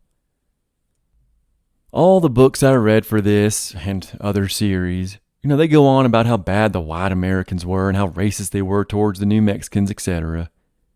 But then the books completely ignore that dang near every Anglo man in this story married into a Hispanic New Mexican family, or had Hispanic New Mexican friends during this period, or co-workers. It's all very tiresome. But now the question of Henry's new name, William H. Bonney. Clearly the William is his stepfather. The H is no doubt Henry, although no one knows. But what about Bonney? Gardner, in To Hell on a Fast Horse, he speculates that it was his actual father's name, but there's no evidence whatsoever for that, and nobody knows alive who his real father was. George R. Matthews, he has a much better explanation that I find completely compelling, especially when it comes to the name of the group he will soon be a part of, a group he probably named. Matthews writes, quote, "An avid reader of dime novels, Kidd may have taken the surname Bonney from the popular author Edward Bonney. Edward Bonney was an adventurer and bounty hunter who, in 1850, wrote and published The Banditti of the Prairies, or The Murderer's Doom, a tale of the Mississippi Valley and the Far West." The book, an immediate success that went through multiple editions by 1877, told of Bonney's exploits as a bounty hunter and the actions of citizen vigilante groups known as regulators against the banditti. It would be surprising if a fan of dime novels like Billy would not have read the widely popular Banditti of the Prairies. End quote. So I'm sold. And I will talk about the regulators a bit more later. Well, a lot later. They have a rich and extremely interesting history in the United States, going back from before the Declaration of Independence. If you'll recall, Jesse Evans and 3 of his boys had been arrested by Brewer when Henry was searching for his horse and while Tunstall was out of the state. Well, Evans and his men were in that jail in Lincoln that was described earlier, the pit jail. A jail Pat Garrett, the future sheriff, would describe as unfit for a dog kennel. Although Tunstall, McSween, and Dick Brewer's cattle had been returned, their prized horses, worth $700, had not been. These were the horses and mules that Evans and the boys had taken earlier. So Tunstall and Brewer went to the jail to talk to Evans and his men, but the conversation did not go as planned. Here's a snippet of the conversation as related by Matthews, who is quoting Tunstall's letters.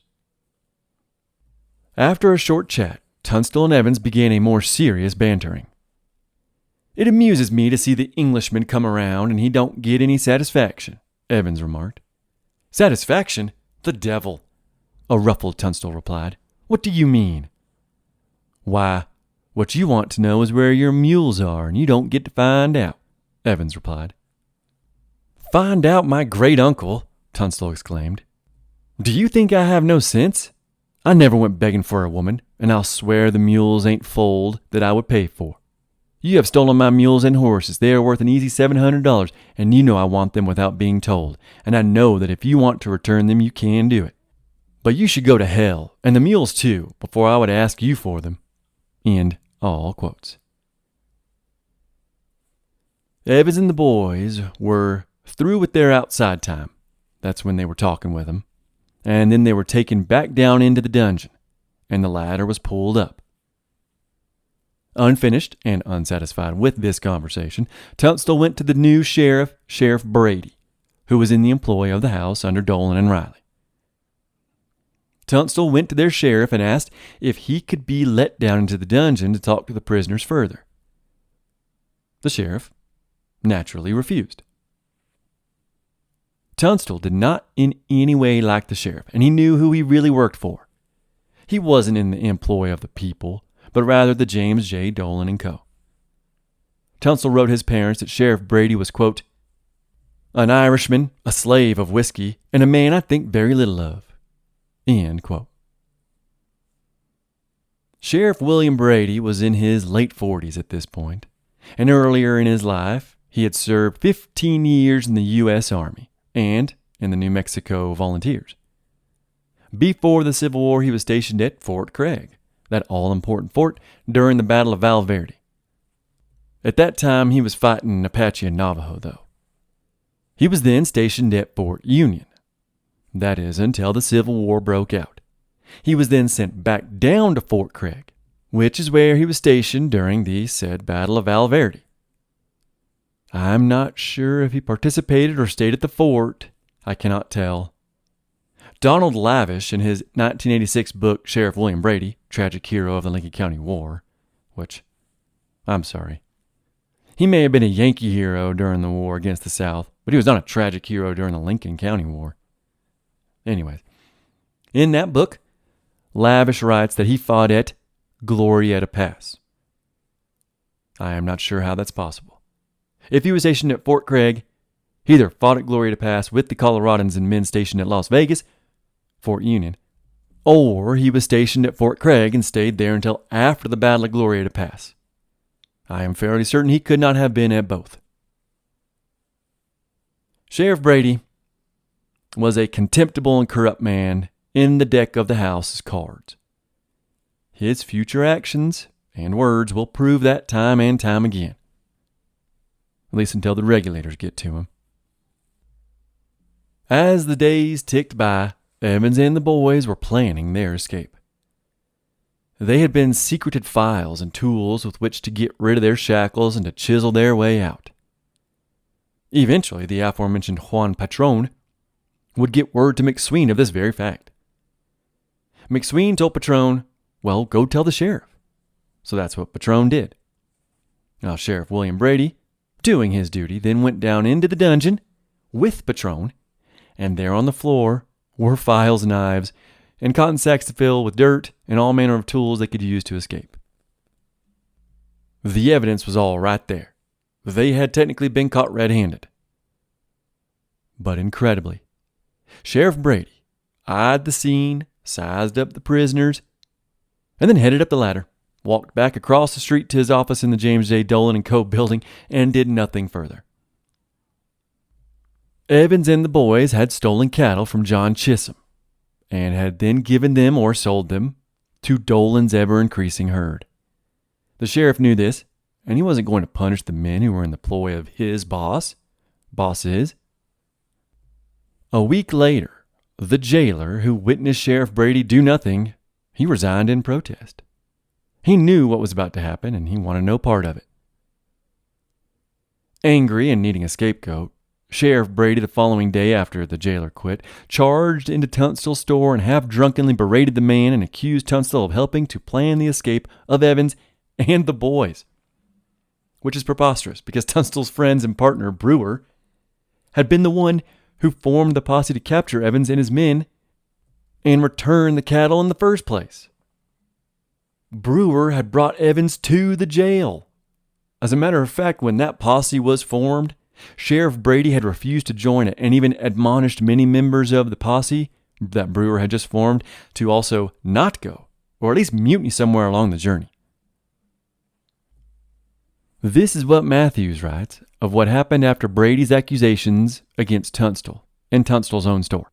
Quote, Tunstall replied to Brady's ludicrous claim, telling the sheriff, "You know their shackles are filed and there are holes cut in the logs and take no plans to secure them.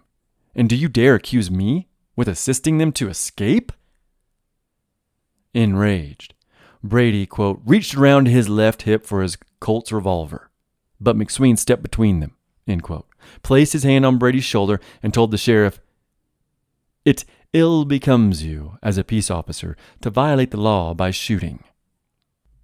Brady hesitated and then withdrew his gun hand, but told Tunstall, "I won't shoot you now, but you haven't long to run. I ain't always going to be sheriff." He turned and stomped out of the store. End all quotes. It's never a good sign when the drunk sheriff threatens your life and informs you that your time is running out.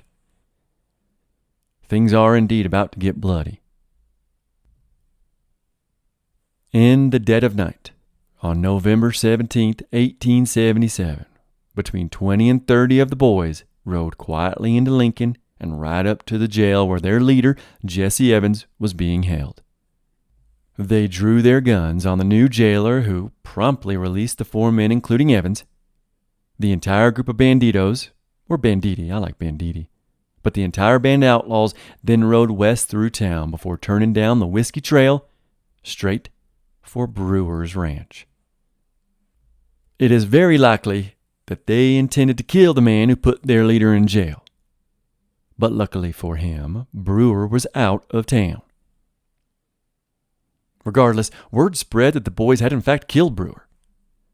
Horrified, McSween ran to Sheriff Brady and demanded a posse be mounted to hunt down the thieves and now murderers. Well, some of them were already murderers. But the murderers of McSween's good friend Dick Brewer's what McSween wanted. Now, Brewer wasn't dead, but they didn't know that. Anyways, the sheriff's response to this demand of a posse, quote, "I arrested them once, and I will be damned if I am going to do it again. Hereafter, I'm going to look after Brady's interests." End Quote, shocked, McSween left the office of the sheriff and no doubt was consoled by his wife. Eventually news of the death being wrong would indeed reach the town, and everyone not in the employ of the house would breathe a sigh of relief. The boys would leave Brewer's ranch, but not before stealing even more horses from Tunstall and Brewer. They then headed east and out of the mountains. But along the way, they made camp at one of Tunstall's own camps. And while there, they ran into a young man who worked there. A young man they knew as Henry Antrim, who was by now going by William H. Bonney. Gardner, and nearly every single other source, claims that the kid was with the boys when they broke Evans out of jail in Lincoln. But the kid was working for Tunstall at the time in the Pecos River Valley. He could not have been at two places at one time. Not to mention he had never gotten that mare back and returned it to Sheriff of Doña County, Barela. Henry was probably fearful of Evans and the boys. Maybe the kid didn't meet Evans when they came to Tunstall's land. Maybe he steered clear of him. Maybe they had a tense conversation. Maybe they had a friendly one. Nobody alive knows. But what is known, despite all the other sources claiming it, what is known is that the kid did not help Evans break out of jail. It's fun to imagine, maybe, not really, but it ain't how it happened. It paints the kid in an even worse light than we will see him in later. At this time, I like to think the kid felt loved and his loyalties were with the Tunstall, Brewer, and McSween men. Plus, why would the kid help the people trying to ruin his bosses? Life was good for the kid at the moment. He had friends and a job and a town that liked his presence. And the kid's future actions clearly paint him as a righteous soldier of McSween, Tunstall, Brewer, and the future regulators. So meanwhile, the McSweens and John Chisholm found themselves in a bit of a bind on account of the whole Fritz life insurance check. McSween, being an attorney, he was hired to deliver the $10,000, now $7,000 life insurance check to Fritz's heirs. But Dole & Co. in the house had put themselves in a position to take the money from Fritz's family, who were his rightful heirs. Even though McSween had the money, he had not handed it off to the two heirs yet. Maurice Fulton writes in History of the Lincoln County War about McSween and this check and the Dole & Company.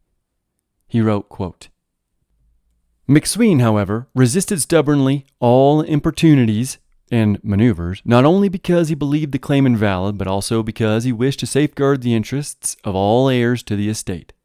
He felt that besides the brother, Charles Fritz, who lived on the Fritz Ranch near Lincoln, and the sister, Miss Sholand, who was at the time living in Las Cruces, there were probably other heirs living in Germany. He was determined to have the matter closed equitably and legally, and for a few months was able to check the various efforts of the Dolan firm to get their hands on the money. End quote. So yeah, Alex McSween may have wanted to find other heirs, but really he didn't want the check to fall into the house hands.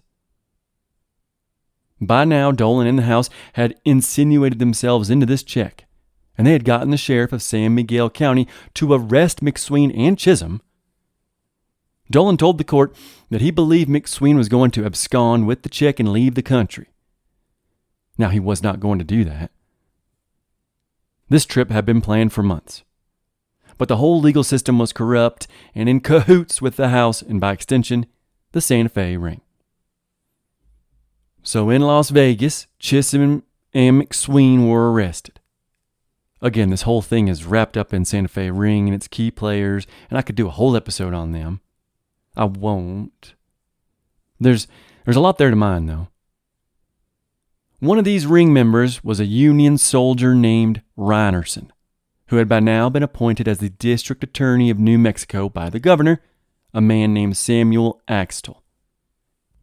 Curiously, Reinerson, in 1867, Reinerson shot and killed Slow, the Colorado colonel who had led the Yankees into battle and defeat at Glorieta Pass before he quit and went back to Colorado. I mentioned in that episode of the Civil War series that Slow would die in Santa Fe. At the time of his death, Slow was Chief Justice of New Mexico, and he was trying to stamp out corruption and to stop the then forming Santa Fe ring from gaining too much power. This did not sit well with the men trying to get a monopoly on corruption, so they sent Reinerson to get rid of the judge.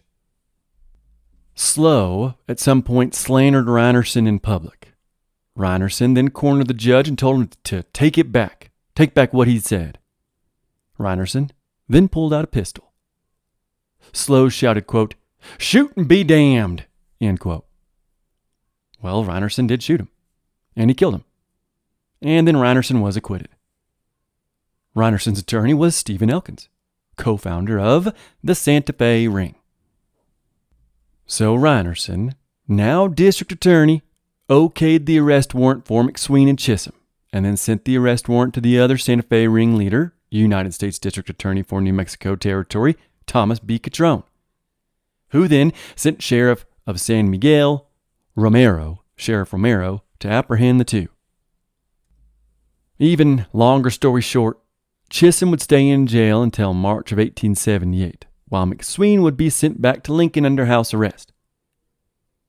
Now, things may have turned out different if Chisholm hadn't been in jail all winter. At this time, Dolan and the house were under extreme financial distress, and nothing they could scheme up was helping. The Tunstall store had taken quite a bit of business from the house, as people were happy to leave them and their dirty dealings in the dust. So the house needed this life insurance money that McSween had yet to hand over. Now, truth be told, Alex McSween's wife, Susan, will indeed spend some of this money that isn't theirs in St. Louis on furnishings for their home, which is kind of sad since, well, the home doesn't bode well in the future. Eventually, Dolan and Riley gave everything they had to the Santa Fe Ring. The store in Lincoln, their merchandise, their furniture, the land, the 1,500 heads of cattle, 35 horses, the mules, and even the grain. Things weren't looking good for the house. So they gave everything to Catrone, the leader of the Santa Fe Ring. The house needed that money from McSween, and they were going to get it. But then another turn of events helped fuel this building fire. It turns out the crooked Sheriff Brady of Lincoln County hadn't turned over a single dollar to the state that he had collected in taxes from the various residents of Lincoln County. Instead, he'd been handing the money and checks over to Dolan and Riley and the house, who then bought cattle the Santa Fe Ring now owned. Angered by this news, McSween had Tunstall write the previously mentioned Albert Fountain, who had no love for the boys or the house.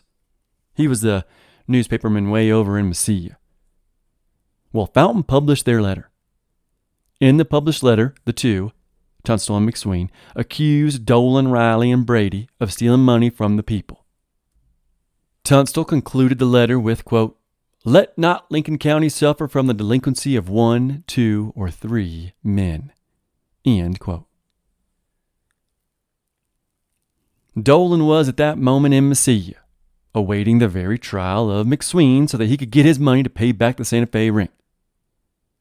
Well, he too published a letter with Fountain, addressing these accusations. He said that, in fact, the sheriff had indeed kept the money, but, quote, owing to sickness in the family of Sheriff Brady, he was unable to be in Santa Fe in time to settle his account with the territory. End quote. But he continues, quote, "Sheriff Brady is ready at any time to show uneasy taxpayers what disposition he has made of the money paid by them. He can also show clean receipts from the territorial treasurer for his account." End quote. And then he attacks Tunstall and McSween, quote, "If Mr. J.H.T., John Henry Tunstall, was recognized as a gentleman and could be admitted into respectable circles in our community, he might be better posted on public affairs." End all quotes. But then, of course, the Santa Fe ring came to the defense of Dolan and Riley and Brady, and they subsequently published an article in Santa Fe saying that, in fact, Sheriff Brady had deposited all the necessary money. He had not. It is important to know that. But the Santa Fe ring sure made it look like he had, through some financial finagling with the Indian agents and checks, and it's all very corrupt.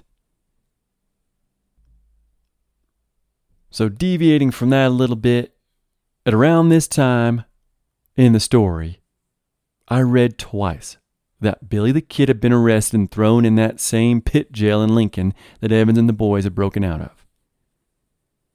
He apparently stole horses from Tunstall and got caught and thrown in jail, and he was only released after he talked to Tunstall, who then gave him a job. As I have mentioned earlier, Brewer discovered Henry the Kid down at Seven Rivers and gave him a job. And he had been working for him for some time before the camp closed for the winter, and the Kid was kicking it in Lincoln with his cowhand buddies that all worked for Tunstall. Billy the Kid does get thrown in jail later after the Lincoln County War starts, but he is released 2 days after that. I'm pretty sure that's where some authors get mixed up. But at this time, he did not steal his own boss's horses, get thrown in jail, and then get released by Tunstall. Just want to clear that up. In January of 78, McSween was accompanied by Justice of the Peace John Wilson, Deputy Sheriff Barrier of San Miguel County, and Tunstall, and they all were on their way to court in Mesilla. It would be a hard 6 days' ride. Tunstall wrote his parents, though, that, quote, "I have now got things into such a shape that the only risk I know of that I am running is of Indians stealing my horses. But should they do so, I shall gather up a few of the boys and have a little war of my own. I expect the result would be that I should bring back about 4 horses for 1 stolen." End quote. Tunstall was absolutely about to have a war, but it wouldn't be with the Injuns. Judge Bristol, down in Mesilla, was, of course, part of the Santa Fe ring. He was also not very liked by the people. Maurice Fulton remarks that, quote, "In 1876, a petition for his removal was signed by 280 Grant County citizens, but Bristol managed to retain office." End quote. Bristol was strongly in favor of Dolan and Riley. This court case would be a sham. As soon as McSween arrived to court, the corrupt judge delayed the court date. This meant McSween couldn't have any of his witnesses or friends at the trial. A shady move. Meanwhile, Tunstall legally kicked off squatters of land he wanted using the law and purchased a whole bunch of other land using means outside of the law. This was those 4,000 acres I talked about in the last episode that he bought. Over at the courthouse, the prejudiced Santa Fe ring Judge Bristol tore into McSween and set his bond unusually high, and then ordered McSween to be taken into custody back in Lincoln. He was going in that pit jail. Deputy Sheriff Barrier wrote shortly after that, quote, "The conduct of Judge Bristol was very much prejudiced against McSween." End quote. He also said about the lecture the judge gave, he said Bristol, quote, "delivered a lecture to McSween, which was very unbecoming, and in which he showed himself to be a bitter partisan." End quote. The judge then said the high bond would have to be approved by the other Santa Fe ring member, District Attorney Reinerson. Reinerson denied the bond. On their way back to Lincoln, the whole group stopped at the previously mentioned Den of Thieves, Shed's Ranch. This is where the boys like to hide out in. And sure enough, Jesse Evans recently escaped from jail and a few of his men were there. And they were waiting for McSween and his group. McSween would later say, quote, "Jesse Evans, Frank Baker, Long, alias Rivers, notorious outlaws, came into our camp and inquired of us if we had passed J.J. Dolan on the road." End quote. An interesting question. Why would they have? Well, because he was on his way. And he also arrived to Shed's Ranch not long after that conversation.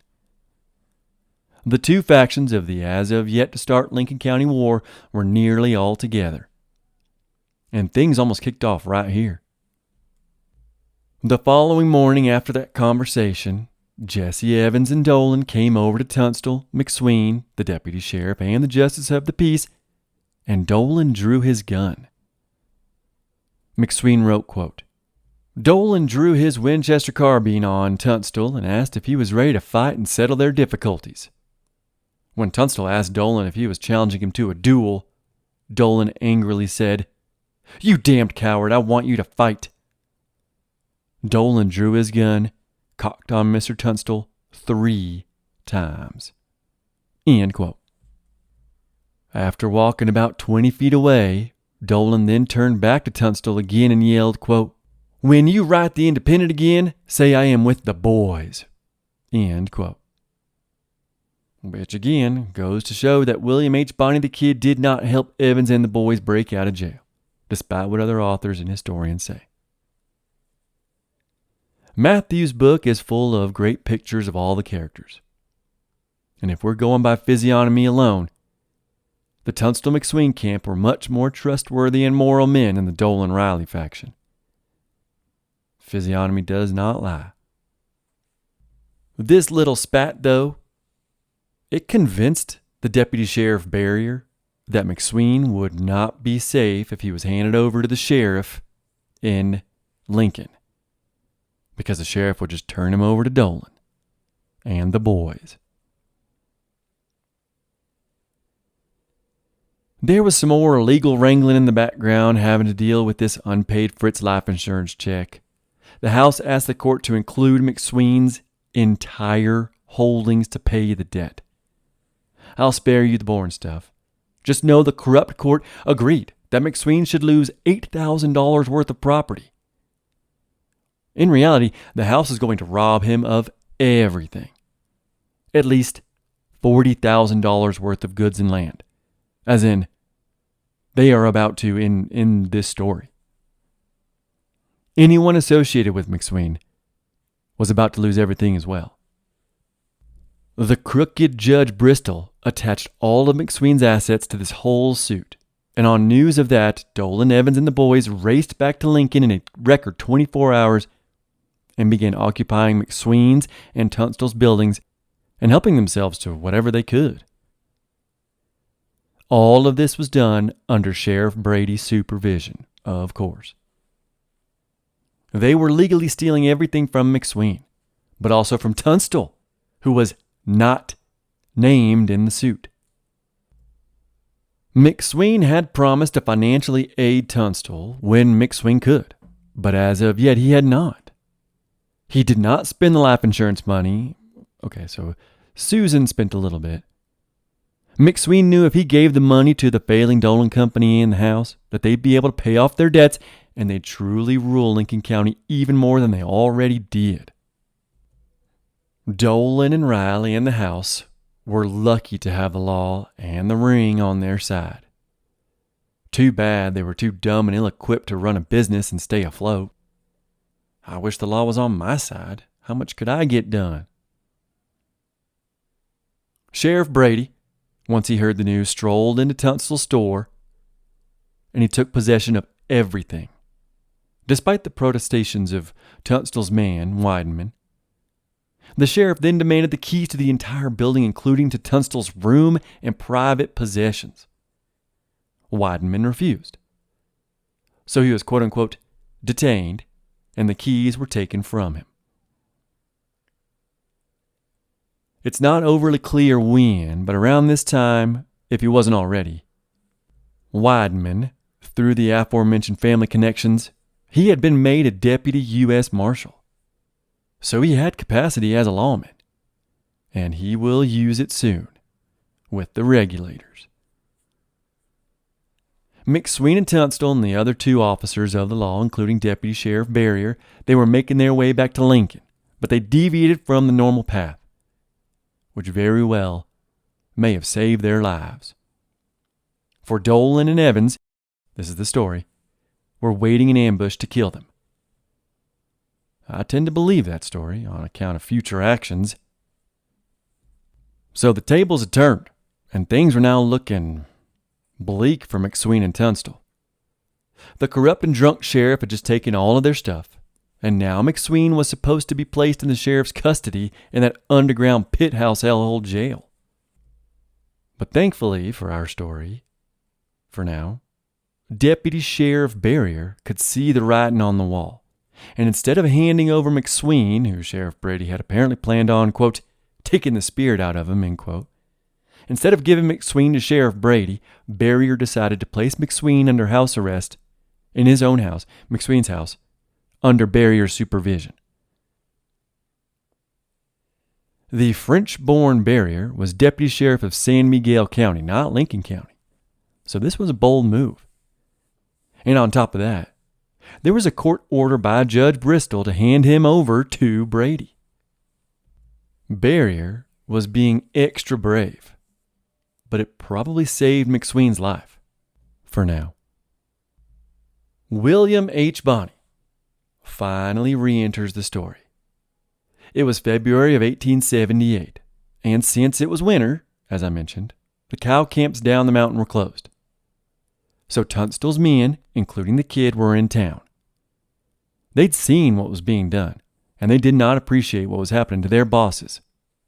So on February 11th, Tunstall, the kid, Wideman, and another man went to confront the sheriff at Tunstall's store.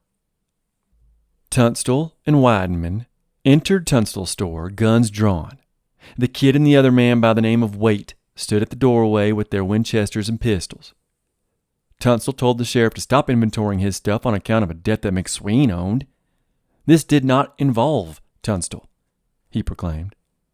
One of the sheriff's men then told Tunstall sarcastically, "Why don't you take it up in court?"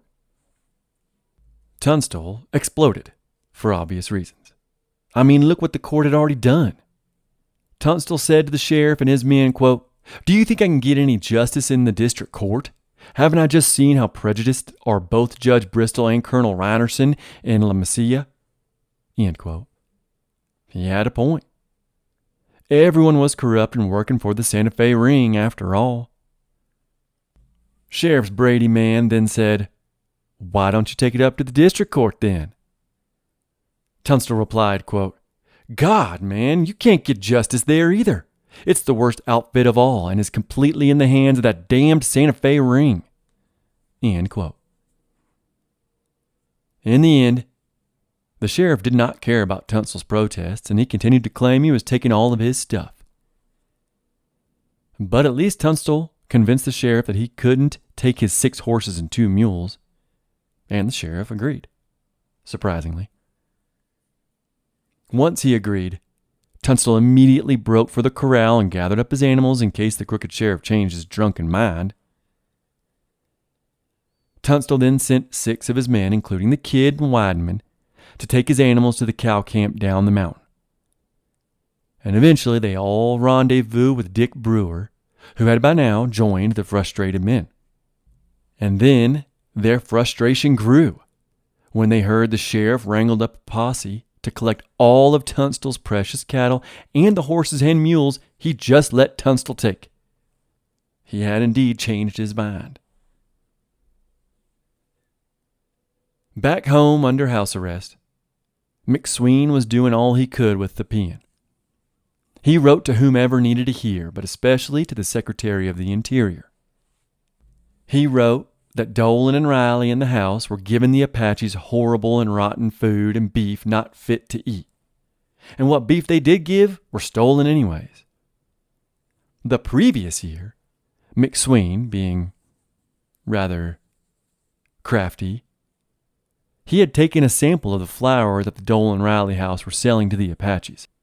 He said it was, quote, worthless stuff, ground in some Mexican mill that the Murphy store is palming off as first quality. End quote.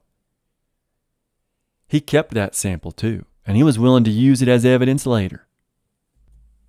He also mentioned how Murphy and Dolan freely sold whiskey and liquor to the Indians. He then wrote to Reinerson, but he knew there was little hope of a reprieve being given by the corrupt district attorney.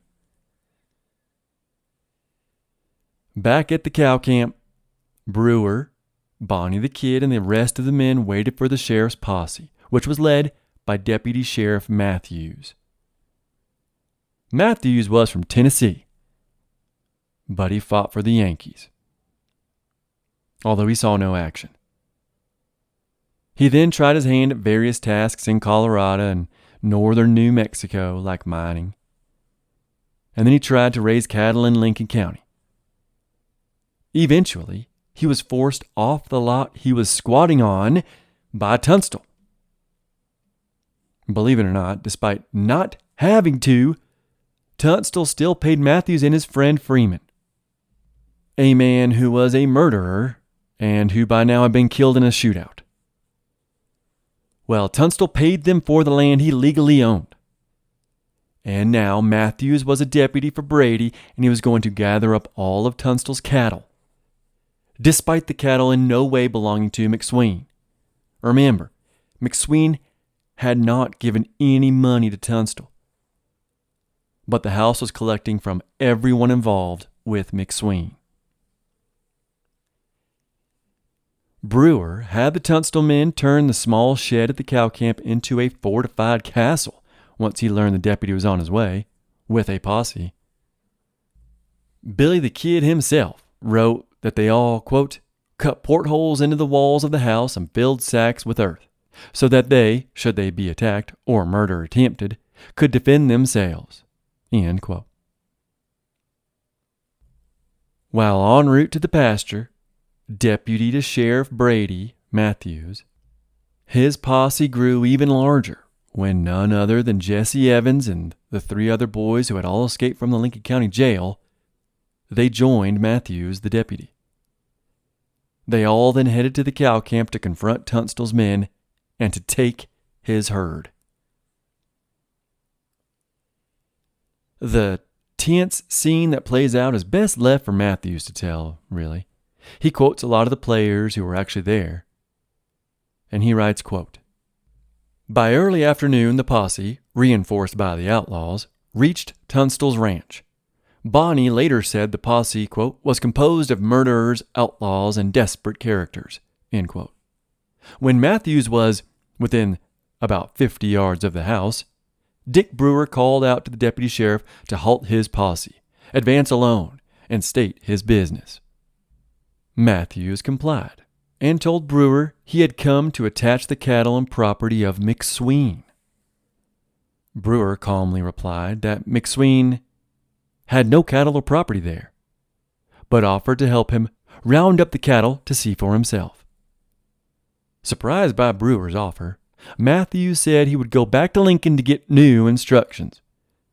Brewer then politely invited him and his posse, quote, to come to the house to get something to eat, end quote, before leaving. Rob Weidenman had obtained a Deputy U.S. Marshal commission in the fall of 1877 from John Sherman, Jr., the United States Marshal in Santa Fe and nephew of General William Tecumseh Sherman. Weidenman's father, the Bavarian consul in Ann Arbor, Michigan, Weidenman's birthplace, secured his son's appointment through his friendship with Karl Schurz, the German-born Secretary of the Interior. Just as Brewer had neatly diffused the potential conflict, Weidenman suddenly decided he needed to arrest Baker, Evans, and Hill. Brewer and some of the other Tunstall men pointed out that, quote, the arrest could not be made because if it was made, all the persons at the ranch would be killed by J.J. Dolan and their party, end quote.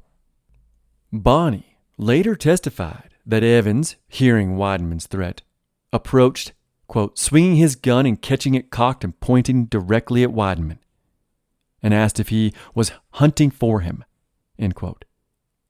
Weidenman replied, if he was looking for him, he would find it out.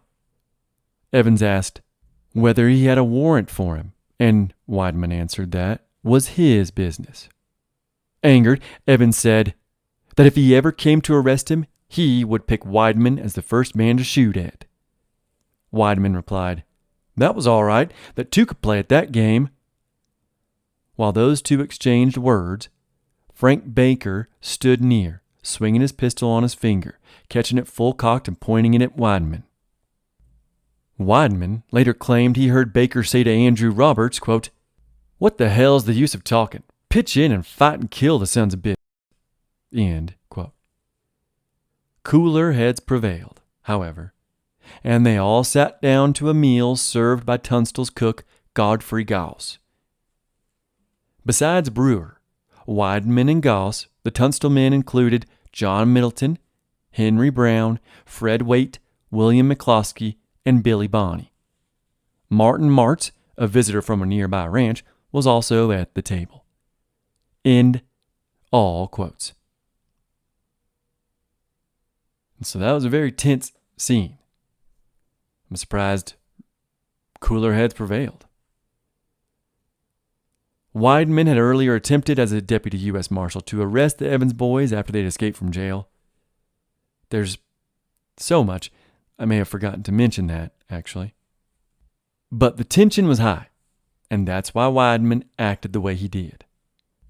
And many of the men just mentioned that were sitting around that table, Middleton, Brown, Waite, McCloskey, they will be important in the story to come. And there are so many close calls in this story thus far. But eventually, the violence will indeed erupt in Lincoln County.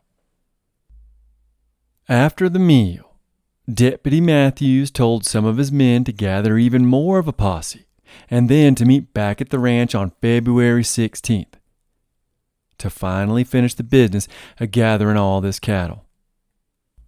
Matthews then rode back for Lincoln.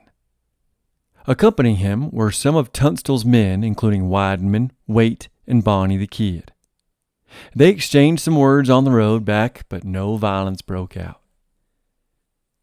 The deputy was told by Wideman that in no uncertain terms was he taking those cattle to be slaughtered for the Injuns by Dolan and Riley. Once back in town, Wideman, Waite, and Bonney the Kid met with McSween and Tunstall, who told them to hold the fort. The three of them then rode back through the Whiskey Pass and back to the ranch. Tunstall could not believe what was happening. It was a whirlwind of corruption and soon violence. He had done nothing wrong, yet everything he'd worked for was being taken away from him. Meanwhile, Deputy Matthews told Sheriff Brady what had happened, and Brady told him to gather even more men. By the 17th of February, Deputy Matthews had a reported 43 men to storm the ranch with, although only 30 would show up. Tunstall, for his part, he scoured the county for men to aid him, but none could be found. He tried Chisholm's men, but they wanted no part of it. Their boss, after all, was still up in jail in Las Vegas. So when Tunstall rode back into his ranch, where the men had hunkered down, he told them they were outnumbered 5-1, and that, quote, he would not sacrifice the life of one of his men for all the cattle, for they would all be killed if they remained on the ranch. End quote. And with that, he told his men to abandon the ranch except for the horses, and they would soon ride back to Lincoln. Tunstall hoped to fight this in the courts, the corrupt courts. The following morning after breakfast, at about 8:30 a.m., Tunstall, Wideman, Brewer, Middleton, Brown, Waite, and Bonney all headed back up the mountains for Lincoln with the horses that rightfully belonged to Tunstall. Waite was driving a wagon, while everyone else was on horseback. Henry Brown would abandon the group about a mile after they started for some still unknown reason. I guess it'll always be unknown. When they reached a fork in the road, Waite and the wagon continued straight, while the others took a horse shortcut through the mountains that did not accommodate the wagon. Back at the ranch, the cook, Gauss, was the only one to greet Deputy Matthews and his 30 men. The deputy was frustrated by this, that no one was there to turn over the cattle to him, the cattle that didn't belong to anyone except Tunstall. But Gauss the cook told Matthews that a man named Martz would arrive shortly to help him turn the cattle over. And then Dolan showed up. He too was mad that no one was there. He wanted a fight. Yet he showed up late. So Dolan and Matthews drew up a plan to go capture the ones on horseback who had left and bring them back with the horses. That is Tunstall and Billy and the men with him. Apparently Matthews just randomly picked men throughout the crowd and said, "You go, you go, you go," etc. During this planning, some of the men grew excited, and one of the men, actually one of the boys, a certain Billy Morton, he yelled, quote, "Hurry up, boys, my knife is sharp and I feel like scalping someone," end quote. Eventually, 18 men were chosen to go capture Tunstall, his men, and his horses. But only 14 of those men's names were written down. The 4 names which were left off of the list were Jesse Evans and his 3 boys that had earlier escaped from jail. This was personal for them, and it was best their names were never written down. Oh, plus they were escaped outlaws, and they should be in jail by Brady. But they were outlaws that the Deputy Matthews didn't seem too excited about apprehending in that moment or ever. And then he let these outlaws and murderers accompany his men on their mission. Deputy Matthews and the remaining posse gathered up all the cattle, while the 18 others rode hard for Tunstall and his 5 other comrades.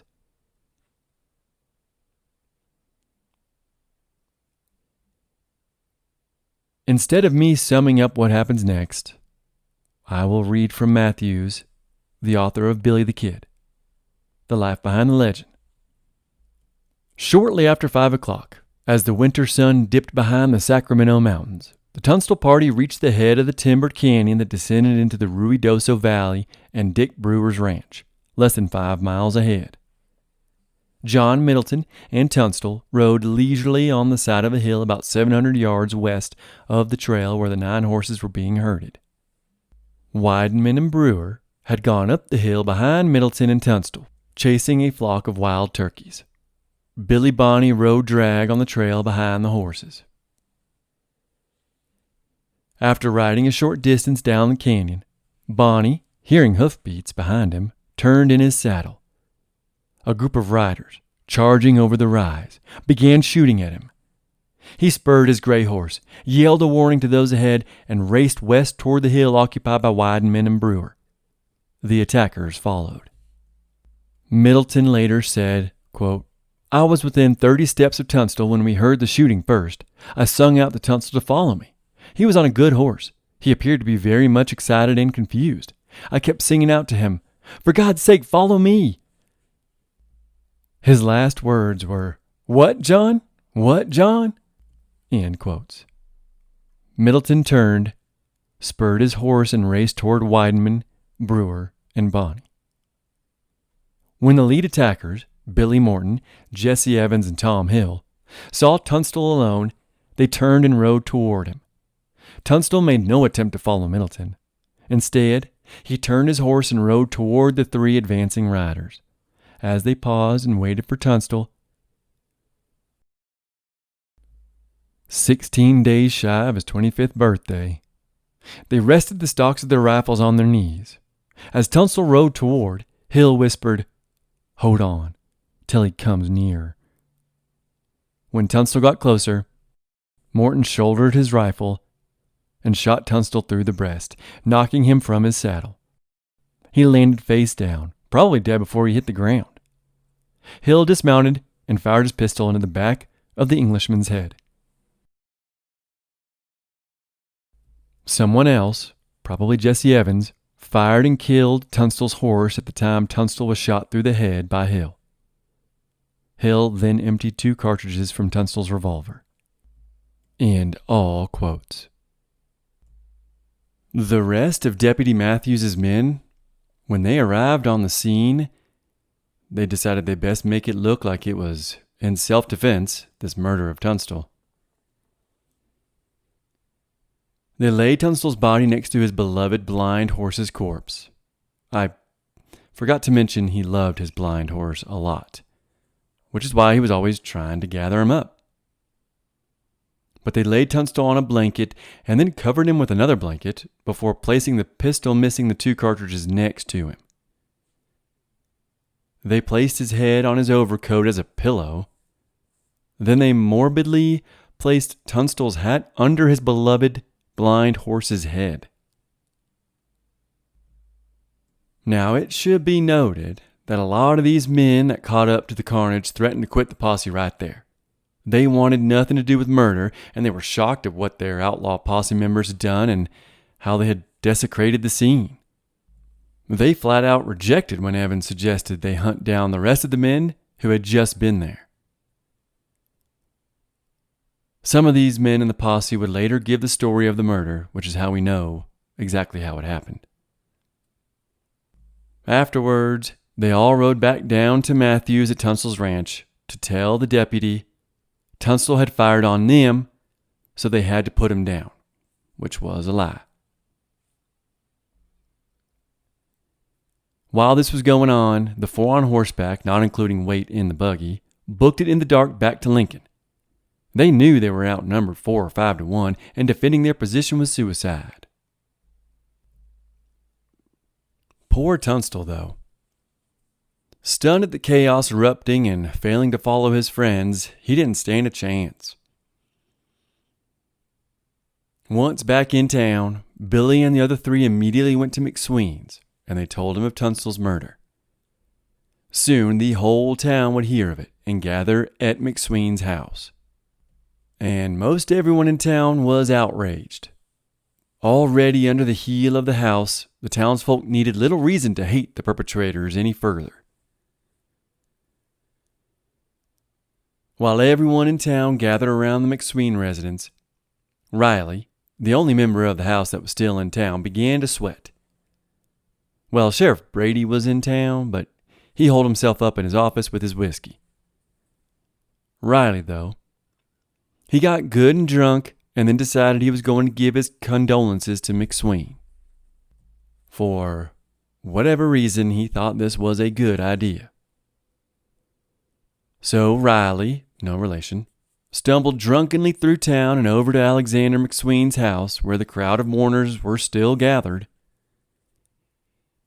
He immediately slurred that he was unarmed and for no one to shoot him. Now, to prove he was unarmed, he turned out all of his coat pockets, all of his pockets, and I imagine he turned in a slow circle for dramatic effect. But when he turned out all of his pockets, a small book he'd been holding fell out and onto the table nearby, or on the floor and somebody put it on the table.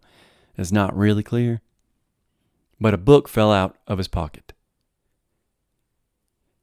McSween would later say of this turning out of the pockets, quote, "In doing so, he threw out a memorandum book, and after asking the men in the house one by one if they wanted to kill him, and receiving a reply in the negative, took his departure, leaving the memorandum book on the table." End quote. So I guess he just threw it on the table and then left it. After the man of the house, Riley, left McSween's home, he headed straight for the safety of Fort Stanton.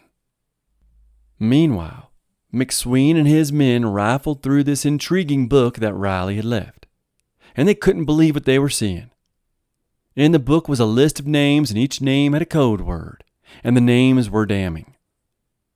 In it, Catrone, leader of the Santa Fe Ring; Evans, leader of the Boys, he was there too. Alex McSween's nickname in the book was Diablo, or devil in Spanish. The book also confirmed that the Boys had been giving stolen beef to Dolan and Co., who would then sell it to the Army or the Apaches. All of their suspicions have been proven correct. But the most damning thing of all, tucked into the book, was a letter by the murderous and corrupt District Attorney Reinerson of the Santa Fe Ring. The letter was shocking. It read, quote, "Friends Riley and Dolan, Lincoln, New Mexico. I believe Tunstall is in with the swindlers, with the rogue McSween. They have the money belonging to the Fritz estate, and they must be made to give it up. It must be made hot for them. Shake that McSween outfit up till it shells out and squares up, and then shake it out of Lincoln. I will aid to punish the scoundrels all I can. Control Juan Patron if possible. You know how to do it. Be assured I shall help you all I can. For I believe there was never found a more scoundrelly set than that outfit." End quote. The law was on the house's side, and they just placed their first bet with the murder of John Tunstall. The house always wins, right? Thank y'all for listening, and I'll see you again soon in the American Southwest.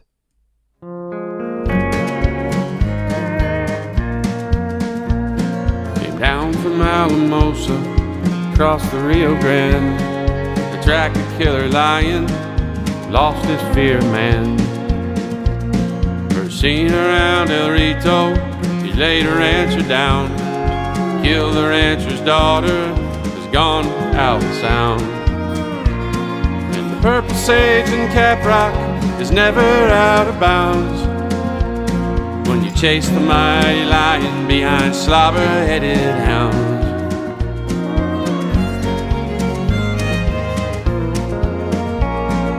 Not much trace of man out here, the painted canyon walls, the ancient pagan hunters so could chase and fall. Now the lever-action rifle and horses changed the game, but their ghosts still hunt beside me, the chase still feels the same. And the purple sage and caprock is never out of bounds when you chase the mighty lion behind slobber-headed hounds.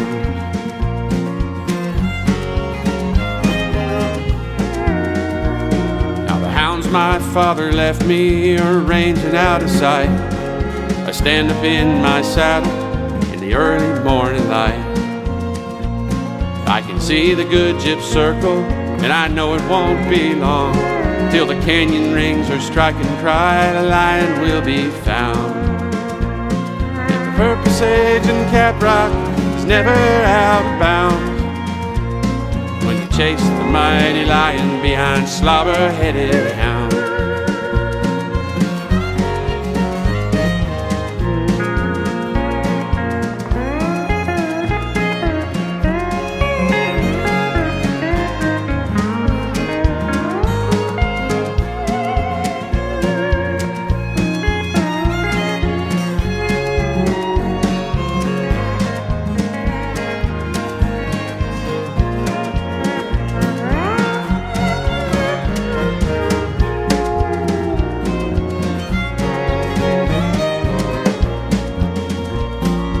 Finds a lonely juniper to make his final stand.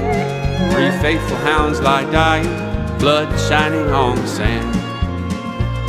And the good gyp leaps up in the air, as low as murder charge. My rifle cracks, a whisper late, I can feel his iron jaw. The purple sage and caprock is never out of bounds when you chase the mighty lion behind slobber-headed hounds.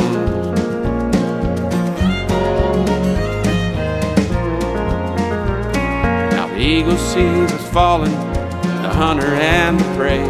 His shadow crosses lifeless bodies, where side by side we lay. And the good gyp sits upon the rim, and all alone she cries a death song for her master, killed the mighty lion. Purple sage and caprock is never out of bounds. When you chase the mighty lion behind slobber-headed hounds. Yeah, the purple sage and caprock is never out of bounds. When you chase the mighty lion behind slobber-headed hounds.